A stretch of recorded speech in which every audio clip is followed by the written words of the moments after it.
All right. Thank you. Good afternoon. Welcome. This is a program devoted to O-scale 2-rail, a model railroad scale of quarter-inch to the foot, 1:48 proportions. It runs on 2-rail track, just like prototype trains. If you're here to talk and hear about O-scale, you're in the right place. O-scale Central, which sponsors this program, is a nonprofit 501c3 tax-exempt membership corporation. Our mission is to promote 2-rail O-scale and support modelers in the scale. We are the National Model Railroad Association Special Interest Group, or SIG, for O-scale. We have an information-filled website at oscalecentral.com. If you're new to the scale or just O-scale curious, check it out. There are introductory materials to give you an overview of the scale and help you connect with resources and modelers. We publish a monthly newsletter, The Drawbar, filled with interesting features about O-scale 2-rail products, modelers, layouts, clinics, and news.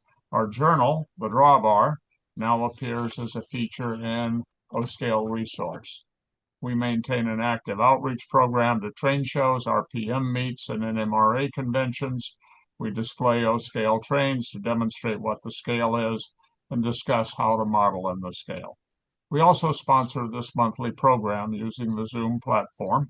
We've been presenting programs for over 3.5 years. I think there are 43 separate programs.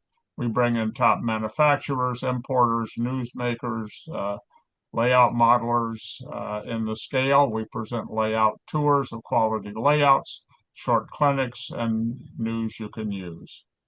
We do this as a service to the scale.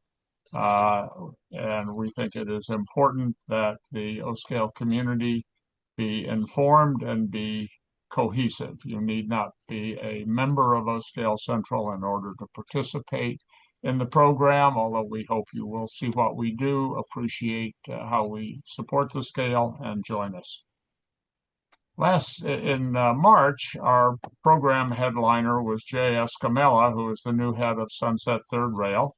He walked us through his extensive catalog of coming O-scale 2-rail models that are either in stock, in transit, in production, or planned. Jay gave us lots of inside information about how the new Sunset is working and handled questions. Last month, we had as our guest John Wubble, who has rescued the All Nation line and has expanded with new offerings. John also gave us an introduction to the use of artificial intelligence, or AI, in model railroading.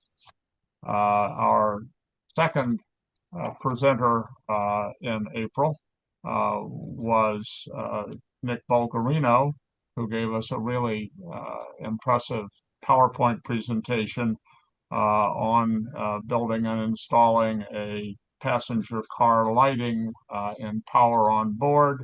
That system also works for DC and DCC. And I say this in part because if you miss any program, like last month's or the one in March, or you know someone else who should see it, or if you want to see it again, the program is recorded and is available on YouTube, either through our O-scale Central YouTube channel, or you can click on it through the O-scale Central website. That's, again, oscalecentral.com. The Sunset program from March would be especially good to pull up and rerun. Lots of information about the bright future of the scale, and we've promised to get Jay back in June or July when his next catalog comes out.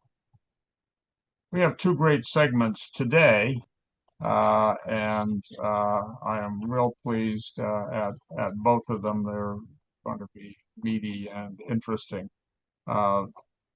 New York Society of Model Engineers is the oldest model railroad club in the country. It predates the National Model Railroad Association, and in fact, NYSME and other big clubs were instrumental in the founding of the National Model Railroad Association.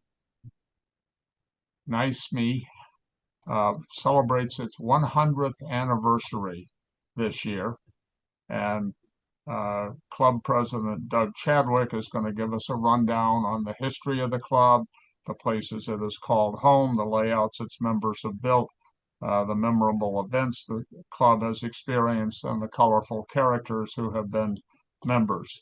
The presentation in PowerPoint will include photo documentation of the club's history, layout, equipment, and operation.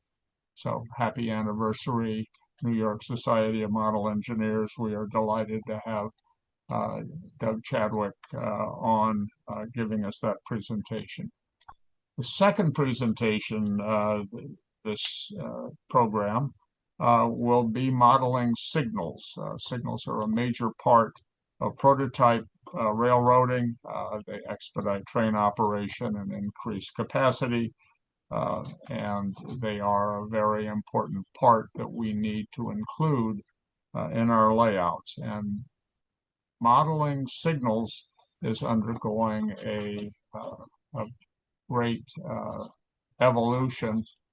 We may remember, I certainly do, the small light bulbs with the round bulb that we screwed in to signals. That's no longer the case. Signals are and details for them are being drawn in CAD and printed in 3D with increasing levels of quality. Understanding what to model and where to locate signals on your layout to match prototype locations and practices can add some real dimensions of realism. Eric Peterson will present. Eric served as Assistant Chief Engineer for Signals for CSX until his retirement and was in charge of signal design and construction for the railroad. Nobody is better qualified to cover this topic. He'll give us an overview of signals with an emphasis on O-scale 2-rail, tell us how to get started in modeling signals, lay out what's available in model form, how it works, and answer your questions. So we are delighted to have these two presenters. Without further ado, let me introduce Doug Chadwick and ask him to take it away with the presentation. Doug. Oh, thank you, Dave. Appreciate being here and being invited. Let's see, can we get this sharing thing going? We should be able to. How is that? Anybody see it? It looks good, but I think I figured out before how to get us larger. That would be full nice. Screen. Yeah, give me a minute. Go ahead and start, and we'll catch up. Let's see. As Dave said, I'm the president of the New York Society of Model Engineers. We are celebrating our 100th anniversary this year. As you know, the New York Society has both an O-scale railroad and an HO scale railroad. I hope you don't throw me off the program right now because I align myself with the HO gaugers. But I have worked on the O gauge quite often, and some O gaugers have worked on the HO. It's a cooperative effort. It started out as a model boat builders getting together with some model railroad builders, both with doing live steam, and they really wanted to talk more about the how-to, what was realistic, what they were doing on both sides of the modeling industry there, comparing the models, comparing techniques. But one thing they all needed was access to machine tools. I guess you can imagine there were no parts. There were no manufacturers making scale stuff back then. And so any parts they needed, they had to make themselves, which meant somebody had to have a lathe, a milling machine, drill press, and not everybody could afford all of those things or could have a place to put it all. So they had to share, and they talked about that. But many meetings in the early 20s, they formalized the relationship in 1926 and created the New York Society of Model Engineers. And then they found a place to call home. So I picked up some pictures off of Google Maps, I guess you could say. Um, 29 West 39th Street in the Engineering Society building was our first place. Now, I don't know if you can, excuse me, don't know if you can see that, but the plaques on those buildings, the one on the right says 25, and the plaques, the numbers on the building on the left say 35. So 29 might have been that little bitty door right in the middle. Um, I'm not sure. But on the overview of the street of Manhattan, I typed in Engineering Society, and it came up with a little dot on 32 West 40th Street. So I think they were using that little door as an entrance to the back of the building of the Engineering Society. So I don't know how that works, but that's what our first home was. Um, the largest group, of course, was the boat modelers, and then the railroad modelers, followed by some guys who wanted to work with cars and planes. And basically, the society accepted anybody who was serious about scale modeling. The first event was in 1926. It was in a boat race in Central Park on Conservatory Lake, which is next to Fifth Avenue, opposite 74th Street in Central Park. This is a rather shallow lake, and it was perfect for boat racing. As in street view of this, I found a little dot on that little patio on the right side, and I zoomed into that, and I found this father with apparently a selfie stick taking a picture of his daughter. But then I noticed a guy in white behind him. He's got a big black box with an antenna sticking out. So I panned the camera around to say, "Oh, what's going on there?" And I found he's got himself, what's that, a schooner or whatever you call that? I think he's moving that with remote control, or he could be moving the sailboat way in the back. I wasn't sure, but the lake is still being used for sailing model boats. But back then, they didn't have remote control. They had live steam, they had gasoline driven boats. And so what they would do is get it going. Now, they couldn't control the boat, so they put it on a tether. And what would that be, you ask? Well, here's a tether race. There's a guy on the left-hand side of, hope you can see that. They got a stake in the ground. This was a shallow lake. You could stand there. And they put a line out from the pole out to the boat.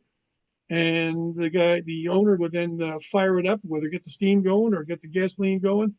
And boom, they let it go. And once it got moving, they would time it for 5 laps. Now, back in the 20s, this was kind of a novelty. So the New York Times sent reporters to cover it. And in their coverage, they would talk about the technical part of it, which was that the tether was 52 and a half feet long. And sometimes they had these boats going up to 45 miles an hour. And I'm thinking, well, why 52 and a half feet? Well, if you double that, you do the math, the diameter is 105 feet times pi. That's 330 feet almost. And going 45 miles an hour, that covers 66 feet per second. So that's one lap around that. They're doing it in 5 seconds. So in 25 seconds, the time trial is over. And then I was wondering, how do you stop a boat going 45 miles an hour? It has a pointy end. I guess you just let it run out of gas or run out of steam, and then go on to the next one. There was an interesting article in the one of the magazines that one of the New York Times articles that said the first boat, one like this, went around and completed its heat. And usually they would do 2 heats, average the 2 times together, and the winner is the shortest time. The second boat couldn't get its engine started. The third boat had trouble getting around. So wound up none of the other boats in the race could get going. So they said, "All right, first boat, come on, you go for your second heat." It started going. A sailboat got in the way. The tether got cut, and that boat lost centripetal force and went over to the other side, crashed in the other side. So that was the end of that race, but he did win it. The 1928, we moved into the 130 West 42nd Street, which was the Bush Building. That's between Broadway and 6th Avenue. It had larger quarters, so we were happy to be there. It had a convention facility. And at that time, the railroad membership increased significantly. So we were able to do more things on the railroad side. But we had some notable members at the beginning, if you will. The first member, first president was Walter Elliott, who was also the winner of the first boat race.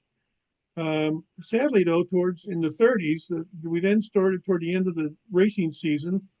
In the fall, we had the Walter Elliott Memorial Boat Race, which kind of indicated to me that we lost Walter somewhere along the way. So we still have that plaque with some of those winners on them. There was also Fred Grimke. That's Fred on the left. As a young man, in 1926, he was elected as the first secretary. He then went on to become the president of the New York Society. He's pictured here with Harry Thwilez, and that's French, maybe that's Thwillet. The two of these guys formed the Thwilgrim Model Company, and they introduced double O gauge to the United States. In a 1949 issue of Model Railroader, Laurel Joyner called Fred the father of double O. I remember the name Fred Grimke very well. I trying hard to know remember whether I ever met him. I don't think I did, but his name was well remembered in the society. Also, as members was Ed Alexander, who was a professional model maker. I was sitting around the table at the society talking with Bob Levetzi one time a few weeks ago, and I mentioned that I was going to talk about Ed Alexander. And one of the new members, ears popped up. He said, "Would that be Edwin P. Alexander?" And I said, "Yeah." He said, "Oh, he's the founder of the TCA." I said, "Well, I didn't know that." So I looked him up, and yes, he did. In 1941, though, he packed up and bought a house in Yardley, Pennsylvania, bought a barn, bought a farm there, and he moved out there. In the 70s, a bunch of us, still members of the society, decided to go visit him while we still could. And we went to his house. He invited us in. We talked to him. And then he took us out to his barn to show us all the models he had and the way he built things. And I was the last one to walk in the barn, and I saw a little piece of metal on the table about the size of a 4x6 card. And if it was a piece of wax, I would have understood it. But there's a perfect impression of the driver wheel of a steam engine. So I just interrupted the conversation. "Hey, what's this?" Well, then Ed gave me a lecture, or gave us all a lecture, on how they did things back in that day. If they wanted a part, if they wanted a wheel for a steam engine, they had to make it. So he had to take the piece of metal, put it in a mill machine, get it going to the exact dimensions of all the spokes and everything, and then take it to a forge or do it himself, melt the metal and create his own wheel. Then if it was like an 060, he'd have to do that 5 more times. If he had a 464, then he'd have to get the mill out the forms for the pilot wheels and the trailer wheels, and then the tender wheels, again, doing all that work. And of course, then he had to get the bolsters, the underframe. They had a lot to do just to create their scale models back then. And I became appreciative of the hobby back from his talk.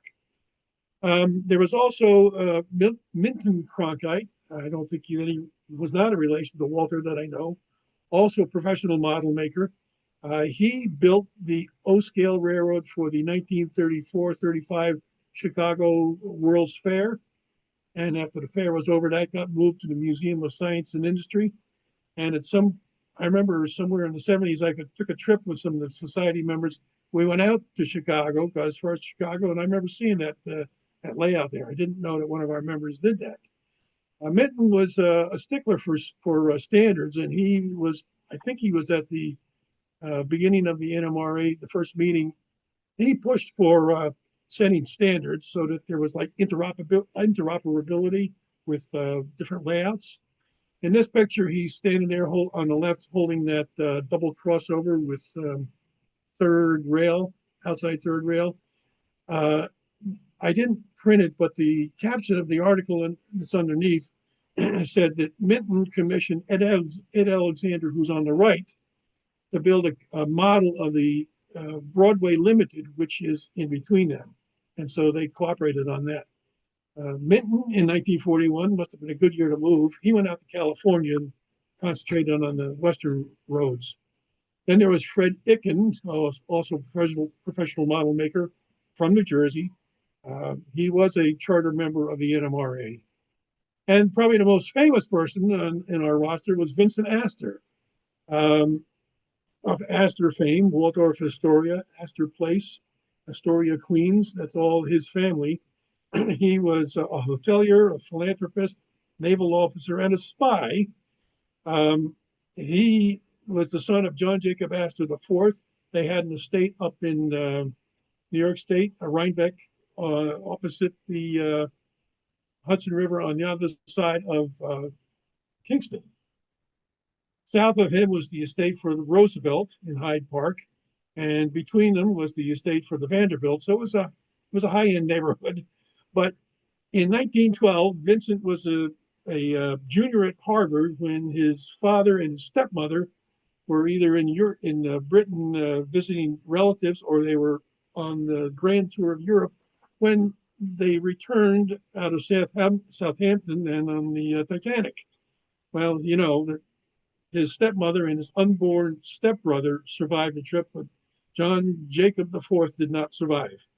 And that left, in his estate, John J.J. left means for his former wife, Vincent's mother, his then wife, and made provisions for his unborn child. But that left Vincent with an estate of about $75 million, which in today's money would be about $2 billion. And he was surprised. Well, he knew they owned the Waldorf Astoria, the Knickerbocker Hotel, several other hotels, but also a lot of tenements in Manhattan. And he was kind of surprised to find that he was now a slumlord. He didn't like that, so apparently he started selling things and converting them into civic centers and parks and all. But here he is with FDR in 1915. Things were happening in Europe, and FDR was the Assistant Secretary of the Navy. He called up his friend Vince and said, "Vince, you got a yacht now. We just formed a naval reserve. Why don't you join?" So he did. He became an ensign in the Naval Reserve. He took his yacht and he was on patrol in the East River, protecting the Brooklyn and Manhattan bridges from insurgents. So he was in the Navy during World War I and got a couple of promotions and left at the end of the war as a lieutenant. And it was not the only time he was in the Navy. In 1938, FDR is now president. He calls up Vincent and says, "Vince, I see you got another yacht. Would you mind going out and taking a cruise around the Marshall Islands and let me know what the Japanese Navy's doing?" So he goes out there and does that. In World War II hits, and he gets called, and I think he volunteered, went back in the Navy as a commander at the time. And he was posted as an officer in the New York, somewhere, maybe Brooklyn Navy Yard or somewhere, helping to set up the convoys going over to Europe. He did finally get over there. He served as the port officer in Royan, France. That's on the Atlantic coast. It's like the harbor master, I guess. But he finished the war over there and came out as a full captain here. But he wasn't done with the government then, because then the Cold War started. And I really don't know his relationship, but he had some kind of position at Chase Bank, whether he owned it or was an officer, board, or something. But on a weekly basis, he would call the U.S. Treasury and tell him what the bank balances were for the accounts held by the USSR. So he did that for quite a while. And he finally ended in later life. He liked when he was at Rhinebeck, at his estate up there, because he had a railroad that ran around the property. He bought property in Bermuda up on the North Shore, just outside of St. George, built an estate there, and he built himself a railroad. And as you all know, Bermuda did have a railway. It went from one end of the island to the other. So he ran his railroad down to meet the Bermuda Railway, built a station there where they could share things. So when he had guests come over, either by plane from the airport in St. George, they just walked over to the railroad, or if they came in by ship, they docked on Front Street in Hamilton and got on the Bermuda Railway. They met at the Astor station, and Vince went down and picked them up in his train. So Vince was quite a character and a supporter of us, because in 1929, after only a year in the Bush building, he said, "Why don't you guys move into the third floor of the Knickerbocker building, right there at 152 West 42nd Street?" So we did, and we had started building the Union Connecting Railroad. Um, and that was the first railroad we got to build. O-gauge, of course, that's what they were doing at the time. We had several iterations of that over the years. It started out as a simple dog bone and grew over the years to what we had up in 1937 down the bottom, quite a bit of track. But you see that little square right at the in the middle of the dog bone, that was an operator's position, and it looked like this. Uh, and one of the things that the New York Society did before any of the railroads did was we built entry-exit interlocking for there, which was what the General Railway and Signals was trying to build for the New York Central at one of its interlockings out in Ohio somewhere. We got and built ours first. That's where you push a button where the train is coming from, and push another button where what track you want it to go to, and all of the relays either reverse or normal the crossovers and switches to get the train where it's going, and then set the signals to lock it out. So we got it first on the New York Society before any New York Central did. There was some letters going back and forth between the magazine that wrote about it and the New York Central and the General Railway and the Society, saying, "Okay, hope we didn't insult anybody, but we got it first." Back in those days, of course the rail had to be hand laid, and ties had to be put down, rail placed down, frogs had to be made, points had to be made, everything had to be in scale so it would run smoothly. That's what this gentleman's doing here. Also, the structures had to be made. I don't know what this fellow's name is, but he built this bascule drawbridge, which fit on the layout on the third floor of the Knickerbocker building. An interesting story about this, as you can see, it's quite long, and it operated, but it didn't make it onto subsequent layouts, and was lost. But Bob Levetti told me that one day in his travels out to the different conventions and the swap meets around the country, he found this on somebody's table, and it was for sale. So he bought it. So the society doesn't own that anymore, but one of our members does. Here's what it looks like. This is a post shot, I guess. The O scale Union connecting with the third rail, and somebody had a sense of humor on that sign on the building there. But this is the way it was back in those days. Here's a picture we have in our archives of what the well-dressed machinist was wearing at the time. I think OSHA would have a field day with this. But I was happy to see that their sleeves are rolled up and their vests are on, keeping their ties and sleeves out of the way of the moving machines. Could have been wearing glasses though, but this is the way it was. In the 30s, more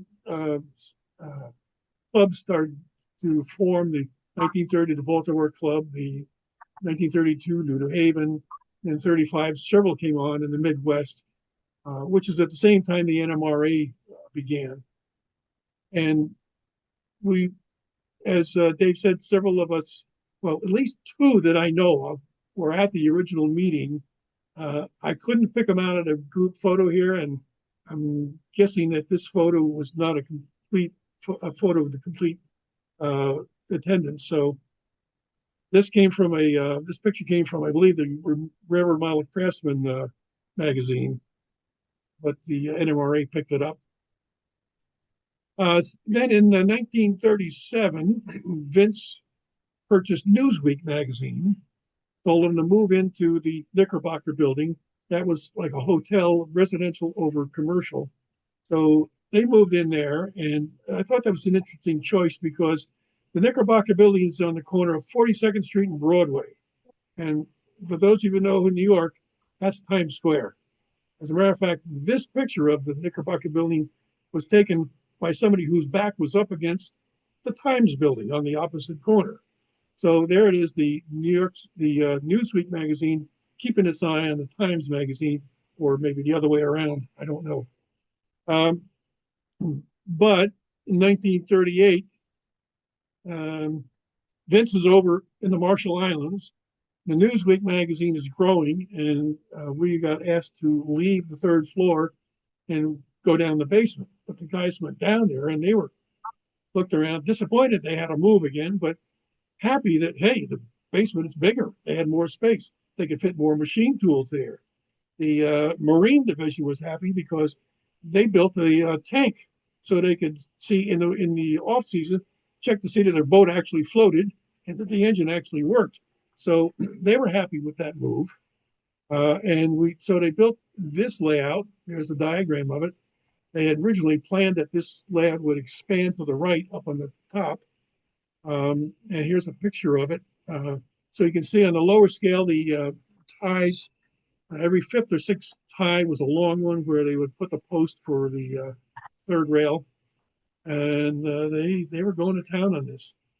Unfortunately, it didn't last too long because in 1944, we had to move again because now they need space in the basement. So we found this space at 51 West 35th Street, and the few members who weren't overseas or working in the defense industry, they were left trying to take care of this, which they called a rat's nest. And you can see why. This is what they walked into, is that you can have the space, but you got to clean it up. So they did. It took them months to clean that out, to put in, to paint the walls, put in new electrical work, put in new lighting. Here's another picture of it. And they finally got to move in the machine tools and whatever modules from the old layout that they could get in there. And somewhere in 1940, late 45, early 46, the building was sold. The new owner came in and looked around and said, "Oh my goodness, this is worth a lot more than you're paying. Raise the rent beyond what the guys could pay."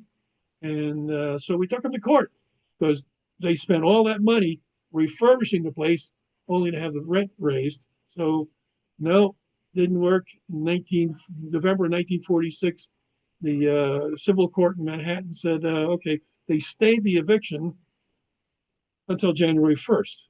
So we had 6, maybe 7 weeks to get out of there and find a new home and move. Fortunately, at the time, the president of the society was Clark Poole, who was some kind of executive with AT&T. I'm not sure. But he came in contact with William White, the president of the Delaware Lackawanna Western. And Mr. White said, "Well, we got this room over in the Hoboken terminal where, we're looking for somebody to fill it. So come on over." So come on over, they did.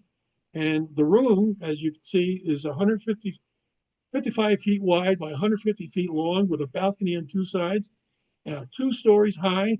And to the best thing for a model railroad, there are no columns. So it was great. Here's a view from the balcony, and you can see that round shape. They threw in a tether car track. Did the same for the boats, for the cars. They did for the boats. Put the car on a tether, turn on the motor, and let her rip. And those cars were going a lot faster than 45 miles an hour. I can tell you that. So they built the next version of the Union Connecting Railroad, which is at the time the largest in the world. And you can see those people are rather small there. They did, because they're paying homage to the Lackawanna, they modeled it after the Lackawanna from the waterfront on the Hudson River up to Scranton, Pennsylvania.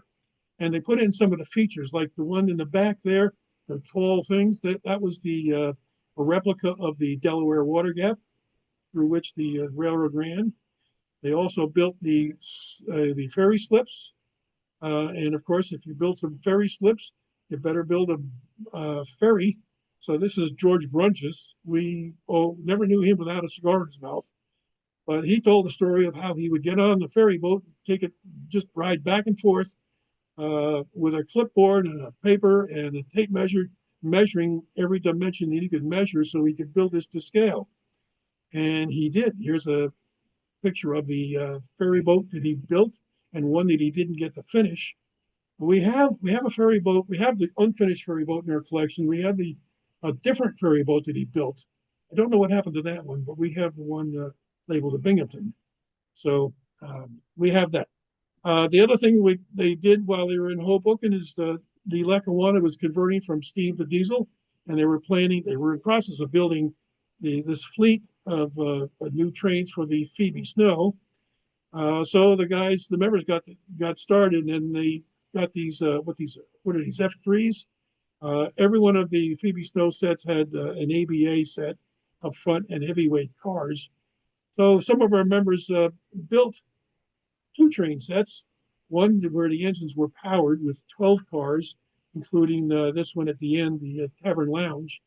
And they built a second set with dummy engines and 6 cars, gave that to the Lackawanna, who took it around to their stations and put it down and said, this is what's coming.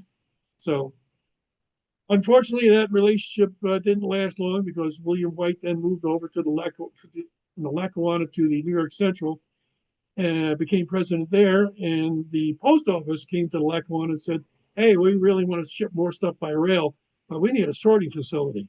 And the Lackawanna officials at the time said, we got a great place up on the second floor that you can use. And oh, by the way, New York Society, you got to move again. So we did. And we moved to our current quarters at 341 Hoboken Road in Carlstead. Now, we the times at Hoboken were very beneficial to us because the people going from the train to the ferry in the morning and from the ferry to the train at night, they would just stop in and pay a little bit and watch the trains run around. So it's very lucrative, but we didn't have enough money to buy the building. So what they decided to do was to sell interest-free bonds to the members. So we were able to buy that building. And it's a rectangular building. The front third, I guess you could say, we use for office space on the right, shop space on the left, and the lobby in the middle. The last 2/3 toward the rear were for the railroad. This is what the office looked like at the time. We got rid of the plate glass windows and put up block windows. And by the way, those cabinets on the right, they're still there. We just painted them and we're using those. It was according to Bob Levetsky, who lived in the area. They published magazines like comics or something like that. So we moved in, and the HO group had been building up their membership, and the agreement was they divide the remaining space in the 2 equal areas. And this is a picture of the HO gauge setting up their equipment. I don't know I can't see their faces. I don't know who any of those guys are. But as you can see, they put the control panel right in the middle there. If the cameraman were to turn around, face the opposite direction, the O scale guys were over here. Now I know that it's Charlie Shopper on the left with Al Grunwald. And when they designed the O scale railroad, they did it in loops so that they could get something going real fast and develop the railroad over the course of a couple of years. Here, they're both setting up the track board for the top loop, the end of the railroad, which they labeled as Port Jervis. The guys at the time were kind of a little annoyed at the Lackawanna for kicking us out, so they decided, well, they're not going to model the new railroad after the Lackawanna. They're going to model it after the Erie from Jersey City to Port Jervis. So, but in my opinion, both railroads made a little error in judgment on the way they set it up. And I'll use the HO as an example to start with. There's a picture of the control panel with the rheostats on the left with their toggle switches, and the model board with the power switches and the switches for the turnouts. But if you can picture there's a person standing in the middle of the railroad on the right there, and turn around, take a picture of a group picture of the members. That's where the operators for the HO would be sitting controlling the railroad. And the visitors would be the people standing behind them, behind that little wall, asking them all sorts of questions like, where did that train go? When's it coming back? Can you move this train? And the ever popular, do you set this up every year? So they finally realized they couldn't sit there and run the railroad. So they created a balcony over on the left, next to that archway on the left, and that's redesigned the railroad, and that's where the HO gauge was operated from. Both railroads ran on block control, so the wires ran from the control panels down to a relay banks, up to the pegboard, down to the relays, back up to the pegboard, and out to the field. This is John Tudek, who was our treasurer for many years. He was a banker. He didn't know anything about electricity, so I think he's just posing here. Maybe he knows how to tighten a nut, but this wasn't his area of expertise. It was my area of expertise, and the reason I became an electrical engineer because I really wanted to know how the model railroad worked. Where did all those wires go? So that's what influenced my career. The O gauge had a rather fascinating set of control panels. There are 5 lined up there. In my opinion, they made a mistake because they had to stand to operate the railroad. So for hours they were standing there running the trains. But they did a clever thing of putting one of the control panels up against the back end of the diesel house on the left. That's John Hart's with his 2 grandsons there. But when they were operating the throat to the yard, which is what that panel was for, the trains would come in from the back left of the picture by the engine house and go off to the left where you can't see it. So they'd have to be standing there looking at it because we have like 11 double slip switches in that area, making sure the train was going where they intended to, but they'd be staring right at the people, the visitors who were 5 feet away. So they got the same questions. And they realized that they really shouldn't keep the control panel there. So up in the upper right-hand corner of this picture is where they built a balcony in the corner, cut away the backdrop, and they operate from there now. Some other pictures of the O scale were after they finished moving the control panels. There's another HO scaler, Eddie Hastrup, pretending he's doing something. They just threw him in the picture. The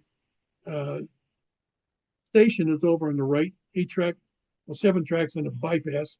The coach yard in the front there, and off to the left out of the screen was the freight yard. Here's a better picture of it, a more recent picture. I picked this one up out of a newspaper. I don't know who gave this to the newspaper, but the passenger station is now way over on the right. It's covered. The platform is covered.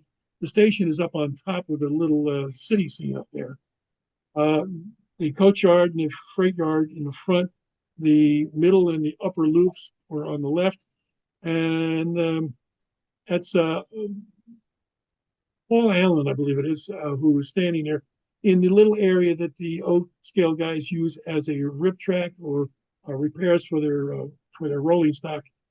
Most of the time, the guys are when they're standing, they can't be seen. Paul happens to be well over 6 feet, so you can see him easily. And here's one last scene that I wanted to show you.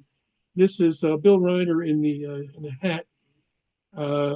Is with Gary Wondolowski, another HO gauger. Put him in to put a little relevance to the picture. This is the main line on the lower level coming out with catenary and a station. They're looking there. The middle level is up to the left with the port service at the top level, way up on the top there. So remember that picture. Some of the members that were influenced me as I joined the society in this area were Jerry Seaman, always had a bow tie on. He was our treasurer for many years. He was a corporate attorney for AT&T. And I believe that he would now be called the chief legal officer for AT&T. All the other lawyers in AT&T reported to him. So he is quite influential. Also, Bill Conley, a very distinguished and tall gentleman. When I tried to join, he was the membership chairman and guided me through the process. He eventually became president. And when he was president, I was out of college, he said, "Hey, Doug, can you type?" I said, "Yes." "Why don't you be the secretary?" "Oh, I don't know." And then I realized, wait a minute, the secretary is also on the board. So I said, "Okay, I'll do that." Bill was interesting that he lived on the Upper East Side of New York, of Manhattan, and worked for the Knapp Commission. Those of you may remember that as Mayor John Lindsay was the mayor, and the police department had a lot of corruption. You remember the movie Serpico with Al Pacino. Uh, Serpico and his partner did not go with the theme of the day, which is take what you could get and hold everybody for ransom. So Bill was not one of the commissioners, but he was on the staff there. He would tell us that night when he was going home, he walked across to catch the bus. He was going to go see his girls. He would take the bus to the Port Authority bus terminal, walk up one block, and then walk down 42nd Street. And those of you who were on 42nd Street in the 60s and 70s will know that there still are a lot of uh, movie houses and theaters there. And on the marquees, there were a lot of X's at that time. Now there's only one X. That's on the IMAX theater. They cleaned it up really well. But Bill would walk down the street talking to the ladies who were working in that area. He apparently helped them get to the Knapp Commission and testify. So he would go home and check on his girls as he went home. And there's, of course, Bob Wagner. Bob was just an amazing guy, a modeler extraordinary, as I said there. This is a picture of him later in life. He never wore glasses, but he had an affinity for the billboard reefers, and went after it with a passion. Joined the society in 1934 and remained a member through all those, from the Knickerbocker Building all the way through to Carlstadt until he passed away in 2001. He wrote to the companies whose advertising he saw, told them he wanted to model some of those cars, and could he tell them about them? So these companies wrote back to him, like Kraft and Blue Ribbon, and they said, well, we bought the car from this car manufacturer. We bought the paint from these companies. And by the way, here's the draft of what we designed. So Bob then wrote to the car builder and said, what can you tell me? Can you give me the blueprints? And they did. He wrote to the paint manufacturers like DuPont and said, can you tell me what paints you use for this? And they would send them paint chips. And from that, he created these cars, again, with the machine shop, making the molds for the wheels and the fender frames and all. And then he painted those cars by hand. And here's a sample of this, like the Monarch car with the lion. That was their logo for Monarch Foods. It then became part of U.S. Foods. But I remember him saying that he painted this all by hand, and you can tell on where the capacity and load limit, the pounds, the LBS, he started to get move them over a little bit. So it's definitely hand painted. I remember him talking one time. He used what he called a 5.0 brush. I had no idea what a 5.0 brush was, so I looked it up. I went to Michael's and I bought one. I got two pictures here, one of the brush and one of the bristles. Those bristles are not flat; they're conical shaped, and they are 3/16 of an inch long, and they go down to a point of, I think it's one bristle. And he said that's what he used to paint some of those fine lines. And when he needs something even finer than that, he would pull out a strand of his own hair and use that. I took the liberty of looking up Monarch Foods, and I got a picture of their can of corn. And there's the picture they used on their artwork and what Bob, what he painted. Amazing talent. Couldn't believe it. 1976, we had our 50th anniversary. Here's a picture of John Tomchek, our current president, then current president, shaking hands with Dr. Cal Ackley, who was the president when we moved into Carlstadt, and the party going on. Here are three presidents of the society, along with the staff of the Railroad Model Craftsman, Karsten Publishing, Jim Boyd on the left with the editor, and of course, Al Carson's on the right. Their office was just up in Ramsey, but 10 miles up the road. Al Carson's was down to our building quite often. We made him an honorary member. Here's the group picture on that celebration day. That's me in the three-piece gray suit in the middle. I realized later that I'm standing between Dr. Ackley on my right and Mrs. Ackley on my left. I really should have moved, but I didn't think about it at the time. Um, During our course of our history, we've had some challenging times, and I'm going to show you a picture which is disturbing. And I hope you. This is the picture where Bill and Gary were looking over on April 27th, 1967.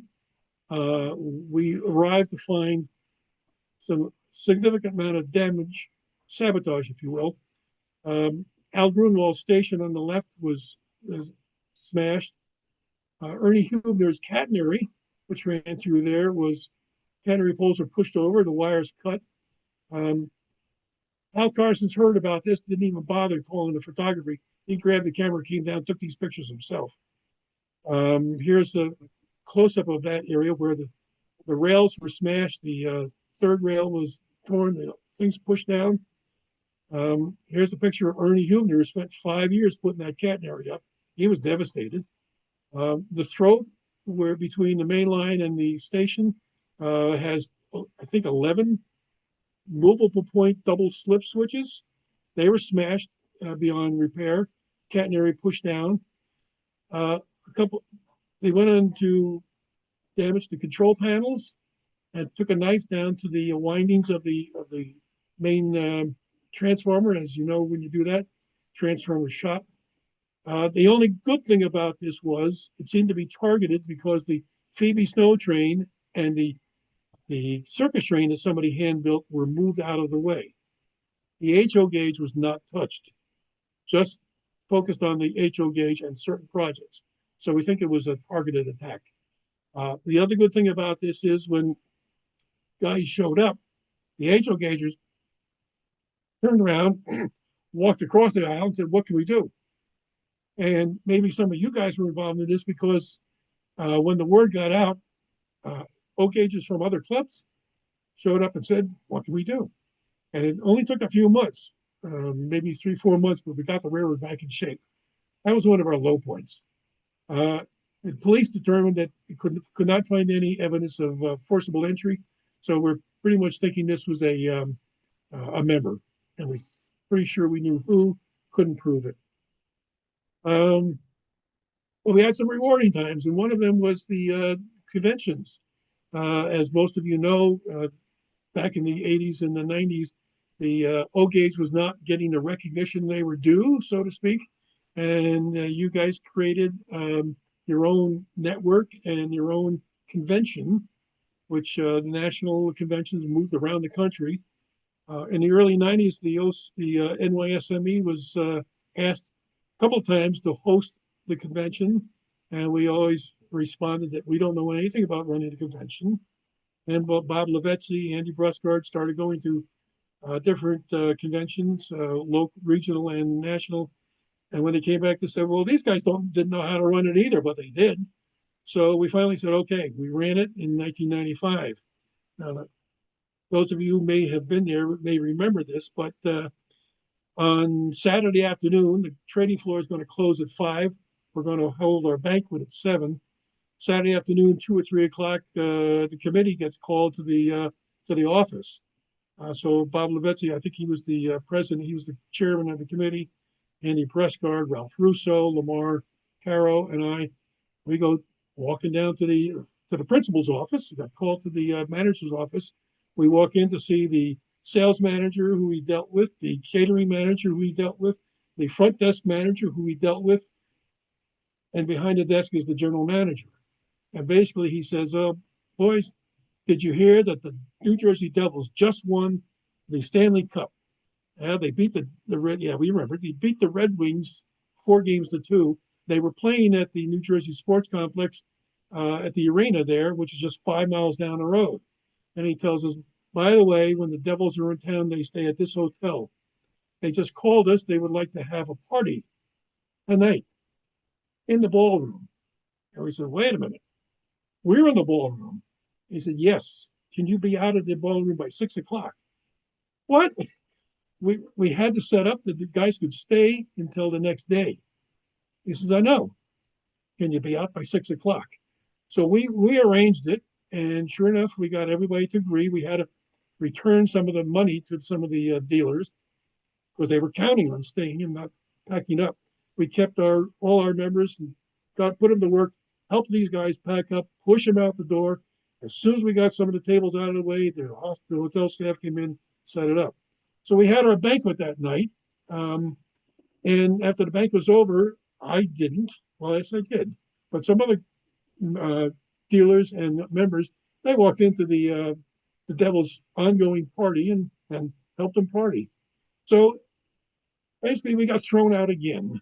But this time, they compensated us for the loss of the facility. So it's 100 years later. We are still in Carlstead. We have two railroads that have been evolving and improving over time. I thought I'd show you a control panel of the the O scale balcony. Up on the top of the control panel, the blue, green, red, and yellow lines are the main lines coming in, going over to the passenger station on the upper left, looping around to the coach yard on the red and the orange, and then the freight yard in the green and into the red.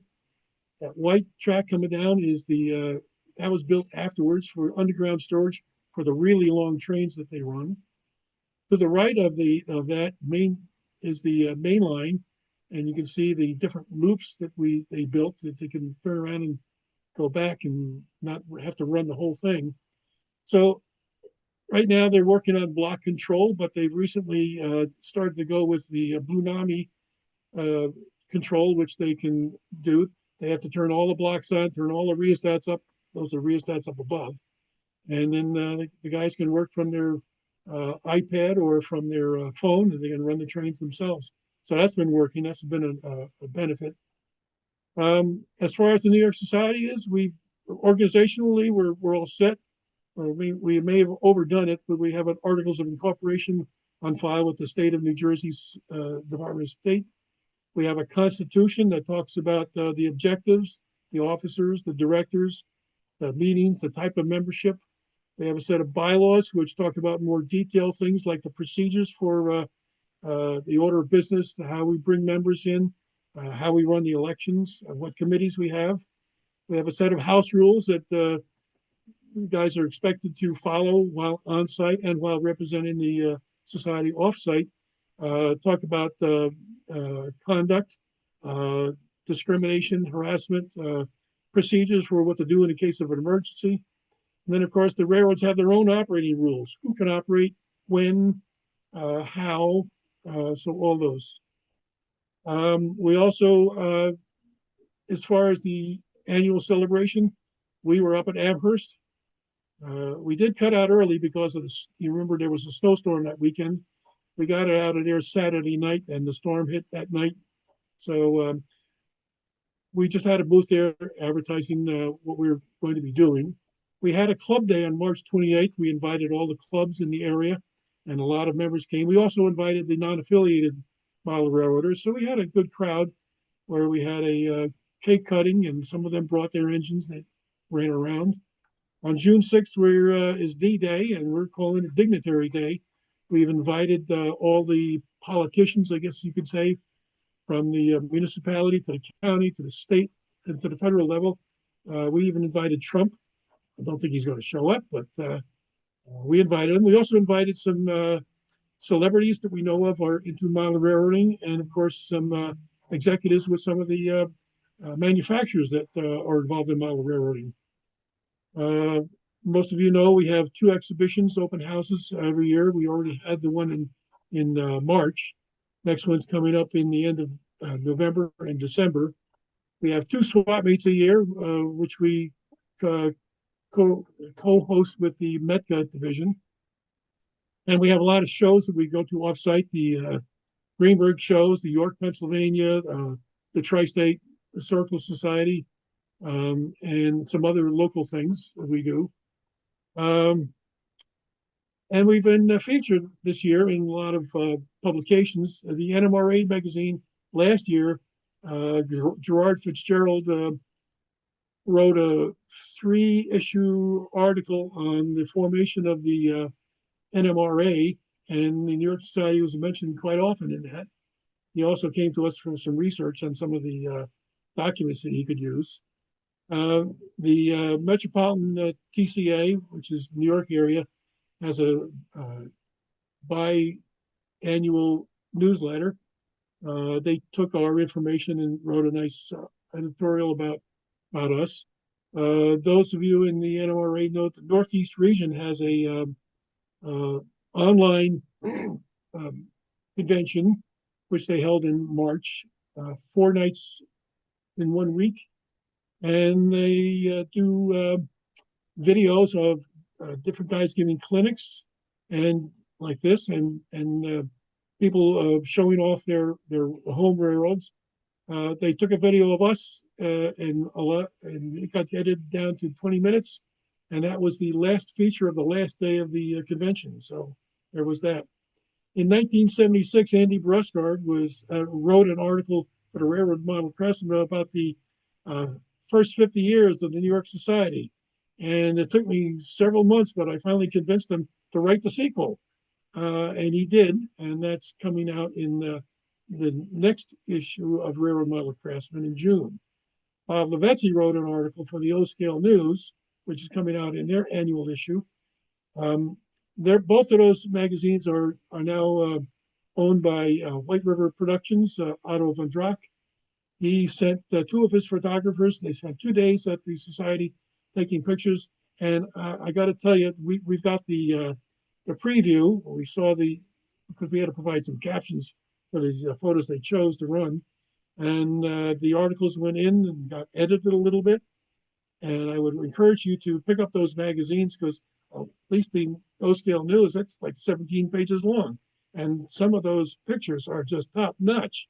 I couldn't believe I now know what a professional photographer does. So look for those. They're coming out in June. One of the interesting things we had at our January board of directors meeting, one of our members sent us a letter, and he included this commemorative ticket, which he pulled out of his father's stuff. And he remembers as a kid, he and his father showed up at our open house, and they were given this commemorative ticket. And he said, are we going to do something like this? And the guys on the board who've been around said, we didn't remember this. And we thought about it. And I don't know if you can see it, but down the bottom, it says the National Ticket Company in Shamokin, Pennsylvania. So Ralph Russo took it upon himself, he's our secretary, he took it upon himself to look up National Ticket Company, found a phone number, called them, and they answered the phone. And he said, "Oh, you're still there?" He said, "Yeah, we are." He said, "Well, we're from the New York Society. 50 years ago, you printed commemorative tickets for us. We'd like you to do it again." And they said, "Oh, you're still there." And Ralph says, "Yes, we are." So they were thrilled to print the tickets again. We had to make a few changes. And so we've been sending out these tickets in our invitations and to all the people who show up at our open houses. So well, here we are, poised to go another 100 years. And if you have any questions, I'd be happy to entertain them. Thank you. Why don't you go ahead and stop screen share and we will get Okay. people. Maybe I can do it on my end. How's that? Well, we still have okay, let's do that. Go ahead and click to minimize your screen if you would, or maybe I can do that too. If you go right there, I think it will do that. Please record. I said, okay, get out of the way. All right. I can't go on Zoom. Oh, it's just showing me the Zoom. Is there anything else? Okay, let's see if we can. I don't have a unshare. I don't know where that went.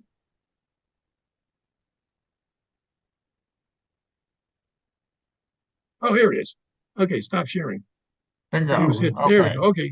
Sorry about All right. that. By the way, this is what the 100th There you anniversary go. tickets look like? Very suspiciously like the ones for the 50th anniversary. Yes.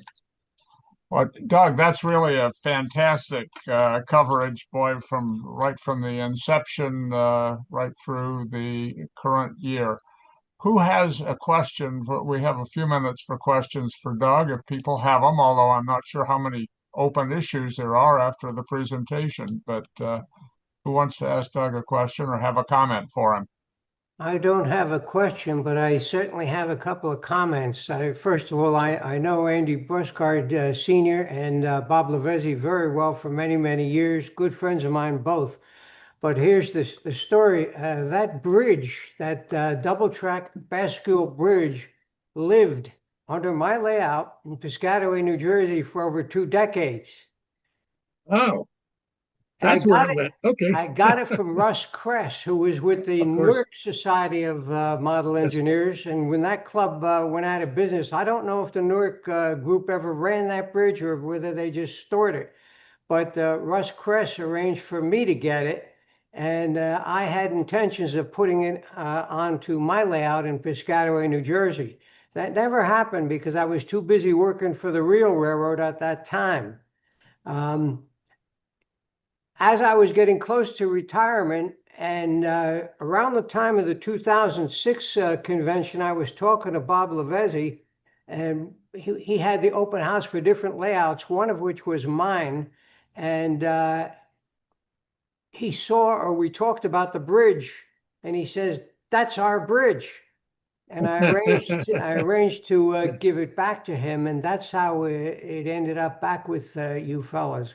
Okay, good. But I never did get to use it, but I certainly stored it and protected it in my basement for well over 2 decades.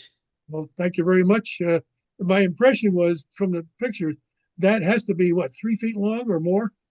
At Yeah, least 3 feet yeah, long. Yeah, it was double track, very nicely right. balanced. It was electric. I did hook it up and raised and lowered it.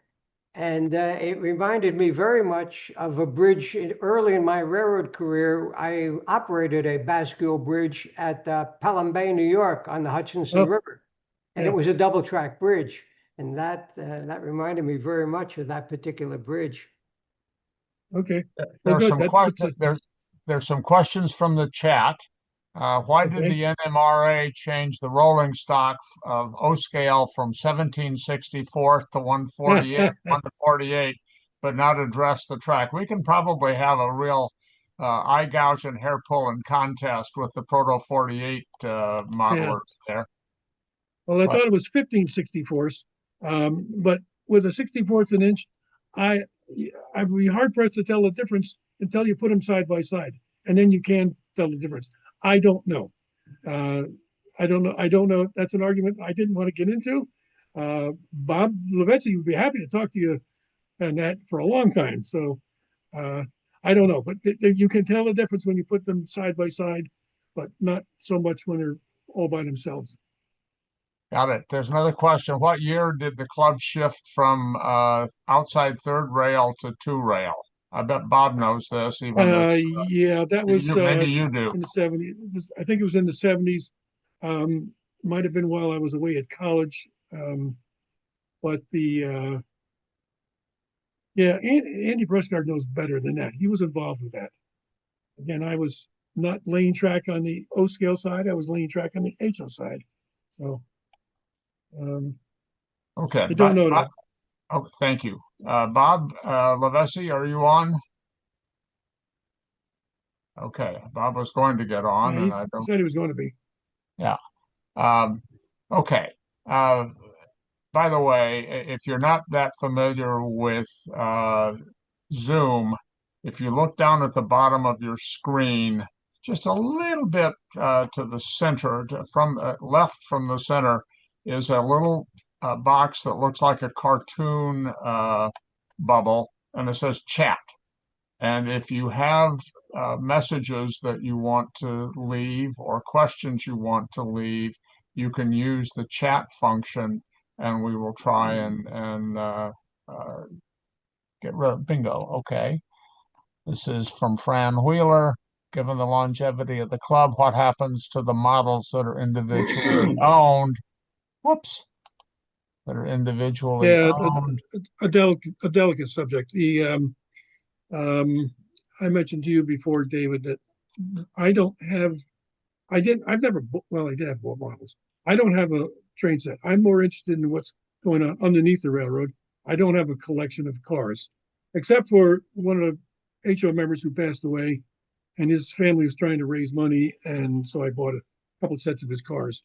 What we have happen is we asked the family what do they want, because some guys store their cars in lockers underneath the railroad, or they have them somewhere. Some families don't know what to do with the stuff, and they give it to us, and then we will either sell it or keep it as rolling stock for the layout. So it depends on what the family would like to do. And in addition to that, we have people show up, just say, here, you can take it. And so we can't keep everything. So we do sell it and try to make some money off that. But what we can use on the layout, structures or rolling stock, we'll keep and use it. It then becomes a society property, and we have rules on that. Most of the stuff on the railroad is owned by members, um, but if it's owned by the society, we put a sticker on the bottom and it says NYSME, and we keep it.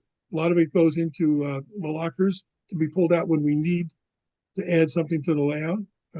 But yeah. Great. Uh, how is NYSME transitioning to DCC besides Blue Nami, if you're doing anything other than that? A good question. The HO scale went to DCC about 10 years ago. We wanted to get into signaling, and I'm anxious to hear what Eric has to say. And we did. We went with a program PLA, programmable logic, PLC, programmable logic controller, and then we went with computer control to set up all the signals on the HO. And there's a lot of investment into buying decoders for the engines. A lot of guys balked at on the HO, balked at buying these $100, $150 devices to put in the engines, and with all the engines they had. But once they got it going and we had it running, they really liked it. And so everybody's on board. The HO is now fully DCC operational. The O scale, it's a bit more of an investment. You guys know what those engines cost, and you know what the DCC decoders cost. They're way more than $150. So that was a bit more of an investment. And the guys really balked at that. Plus the fact that would have had to, you saw the block controls there, they would have had to completely rewire the O scale layout, which is a major challenge. So they held off on that, and they decided a couple of years ago they found Blue Nami works, and the guys are slowly outfitting their engines with Blue Nami decoders. Now that doesn't require a major investment, but it does require somebody knowledgeable on the control panel to turn all the blocks in the one direction, and then turn the rheostats up to full blast, so that you got full power to the engine, and the Blue Nami device, the Bluetooth device, will control their engine. So far, we've had to work out distance of line of sight on the signal, and where to put it in the engine so that the engine itself doesn't block the signal, the shell doesn't block the signal. So we've had a few hiccups. Running the wrong way will damage some decoders. So there's some startup issues with the Blue Nami, but so far the guys love running it in Blue Nami mode. So. Well, Doug, thank you very much. We're going to need to move on. I want to make Okay. sure that Eric has time for his signal presentation. If you're able to stay with us, we will at the end of the program have a feature called Good and Welfare, which is basically an opportunity for people to make announcements, ask questions. In the meantime, what we can do is if you have questions for Doug, you can use the chat function and we will come back to that. Oh, yeah. Right now, I want to thank you very much, Doug. This was really an incredibly comprehensive presentation, and there was such a long history with the New York Society. I certainly am learning things that I didn't know, and I think it's really great of NYSME to share that and for you to come here. And by the way, for people who are not able to be on the program that you know, or if you want to see it again, as I said, the programs will be recorded and Doug's PowerPoint will be available. We mentioned signals and the importance of signals, and we mentioned the credentials that Eric Peterson has, and he has done a lot of thinking about signals over the years, and he's done, because he's very methodical, he's done a lot of thinking about his presentation today. And Eric, you are muted right now, but when you get unmuted, take it away. All righty, thank you. Let me go ahead and get sharing going here.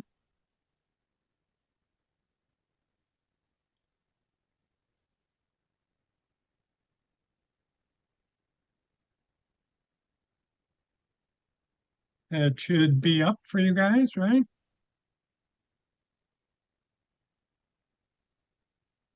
If I don't screw it up, it'll be up.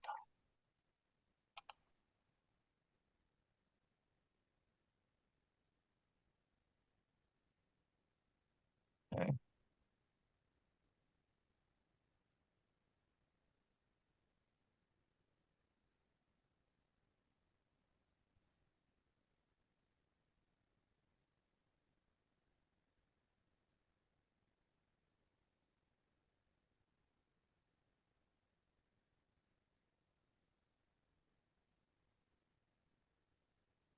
Never underestimate the ability of to screw up the technology.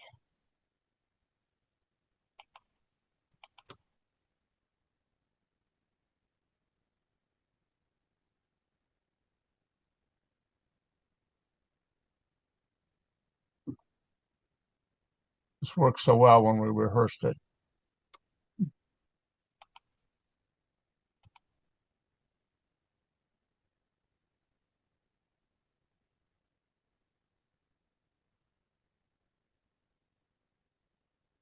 I think that's your screen that's up now, isn't it? Mine was up.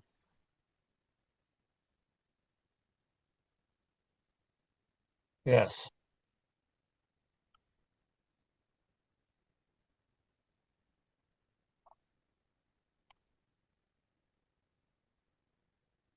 Greg Vigiano. You may need to stop sharing to let mine come up.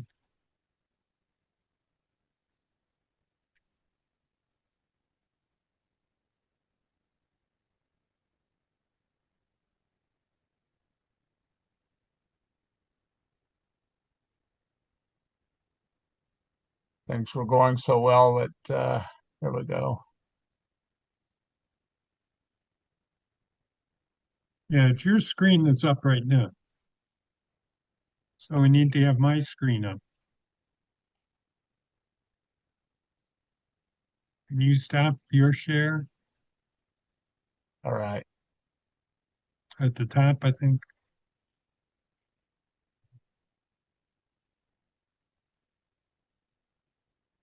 There you Okay. go. Let me try again.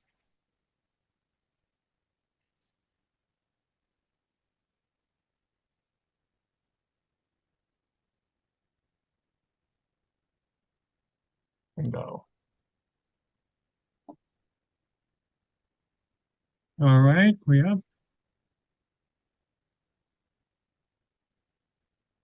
Looks good. Have my screen? Okay. Now I got to get back to be able to run it.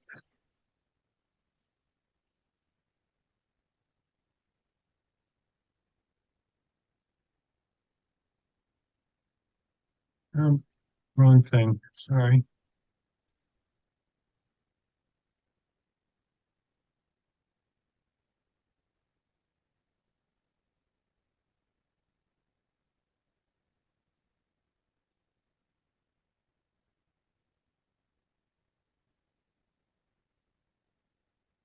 All righty. Well, let me pick along the way. There we go. Well, let me take you through a few things here. Why do you want signals on your model railroad? Well, they look cool, like the real thing. They can be lighted. They can be used to actually control model or train movements, telling your engineers what to do as long as they comply with the rules. You want to make the wiring for your layout a lot more complicated. That's part of the deal. My prototype has them. Your prototype has them. A little about me. I modeled in HO with my dad. I switched to O scale in 1970s, 50 years ago. Worked in the railroad industry all my life. The original auto train startup, RF&P engineering at Potomac Yard, and chassis system railroad, CSX transportation until I retired in 2008. My 19 by 25 layout moved from its second garage to its fifth basement in 2017, and the layout's been expanded since then. So a couple things we're going to talk about, signal components. What do they look like? What do they do? How do they arranged on the railroad? How can we make models of the components? And how can they operate on model railroads? Now, I am not going to go into how to do Bruce Chubb's implementation or LCC, but I just want to plant the seed that these things are all possible and really give you a realistic signal system. In the real railroad, the basic track circuit detects trains, detects axles because when they short a low voltage between two rails.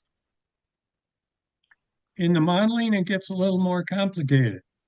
The prototype, like I said, used DC or electronic track circuits, but we do other things with the track, electricity on the track, and so we can use current flow detection. We'll show locomotives, lighted cars, and any resistor wheel sets equipped with resistors. What I'm implementing is an alternative to resistor wheel sets, combine both current detection and infrared detection at the end of each track circuit. Off to the right is one of the infrared detectors. It feeds this green board and gives me a detection signal. And the items on the left here are current detectors for the same individual track circuits. So let's look at what some of the things look like they're out there on the railroad. Power switch machines. This is the Union Switch and Signal M23 dual control switch machine, the real thing on the left side, and a 3D printed model on the right side. GRS also manufactures, Alstrom now also manufactures power switch machines. This is one of the series of Model 5, they call it. They go by letters after that. A 3D representation on the right, the real thing on the left. It gets more complicated when you get into signal systems and hand throw switches in the main track. This is one of the preferred hand throw switch stands. It also includes point locking in the stand and an electric lock to be able to unlock and actually throw the switch. This is actually a Union Switch and Signal T20 switch machine.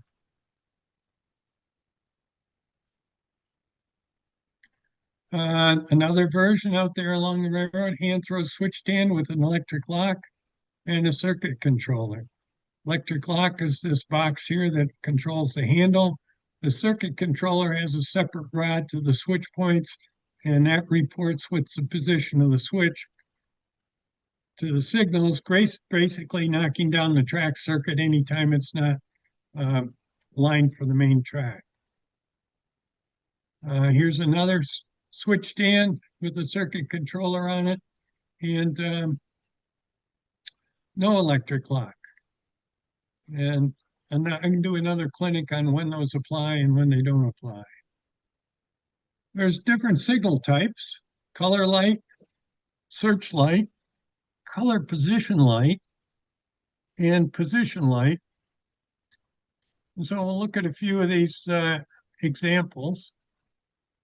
Signal rules, here's 1990.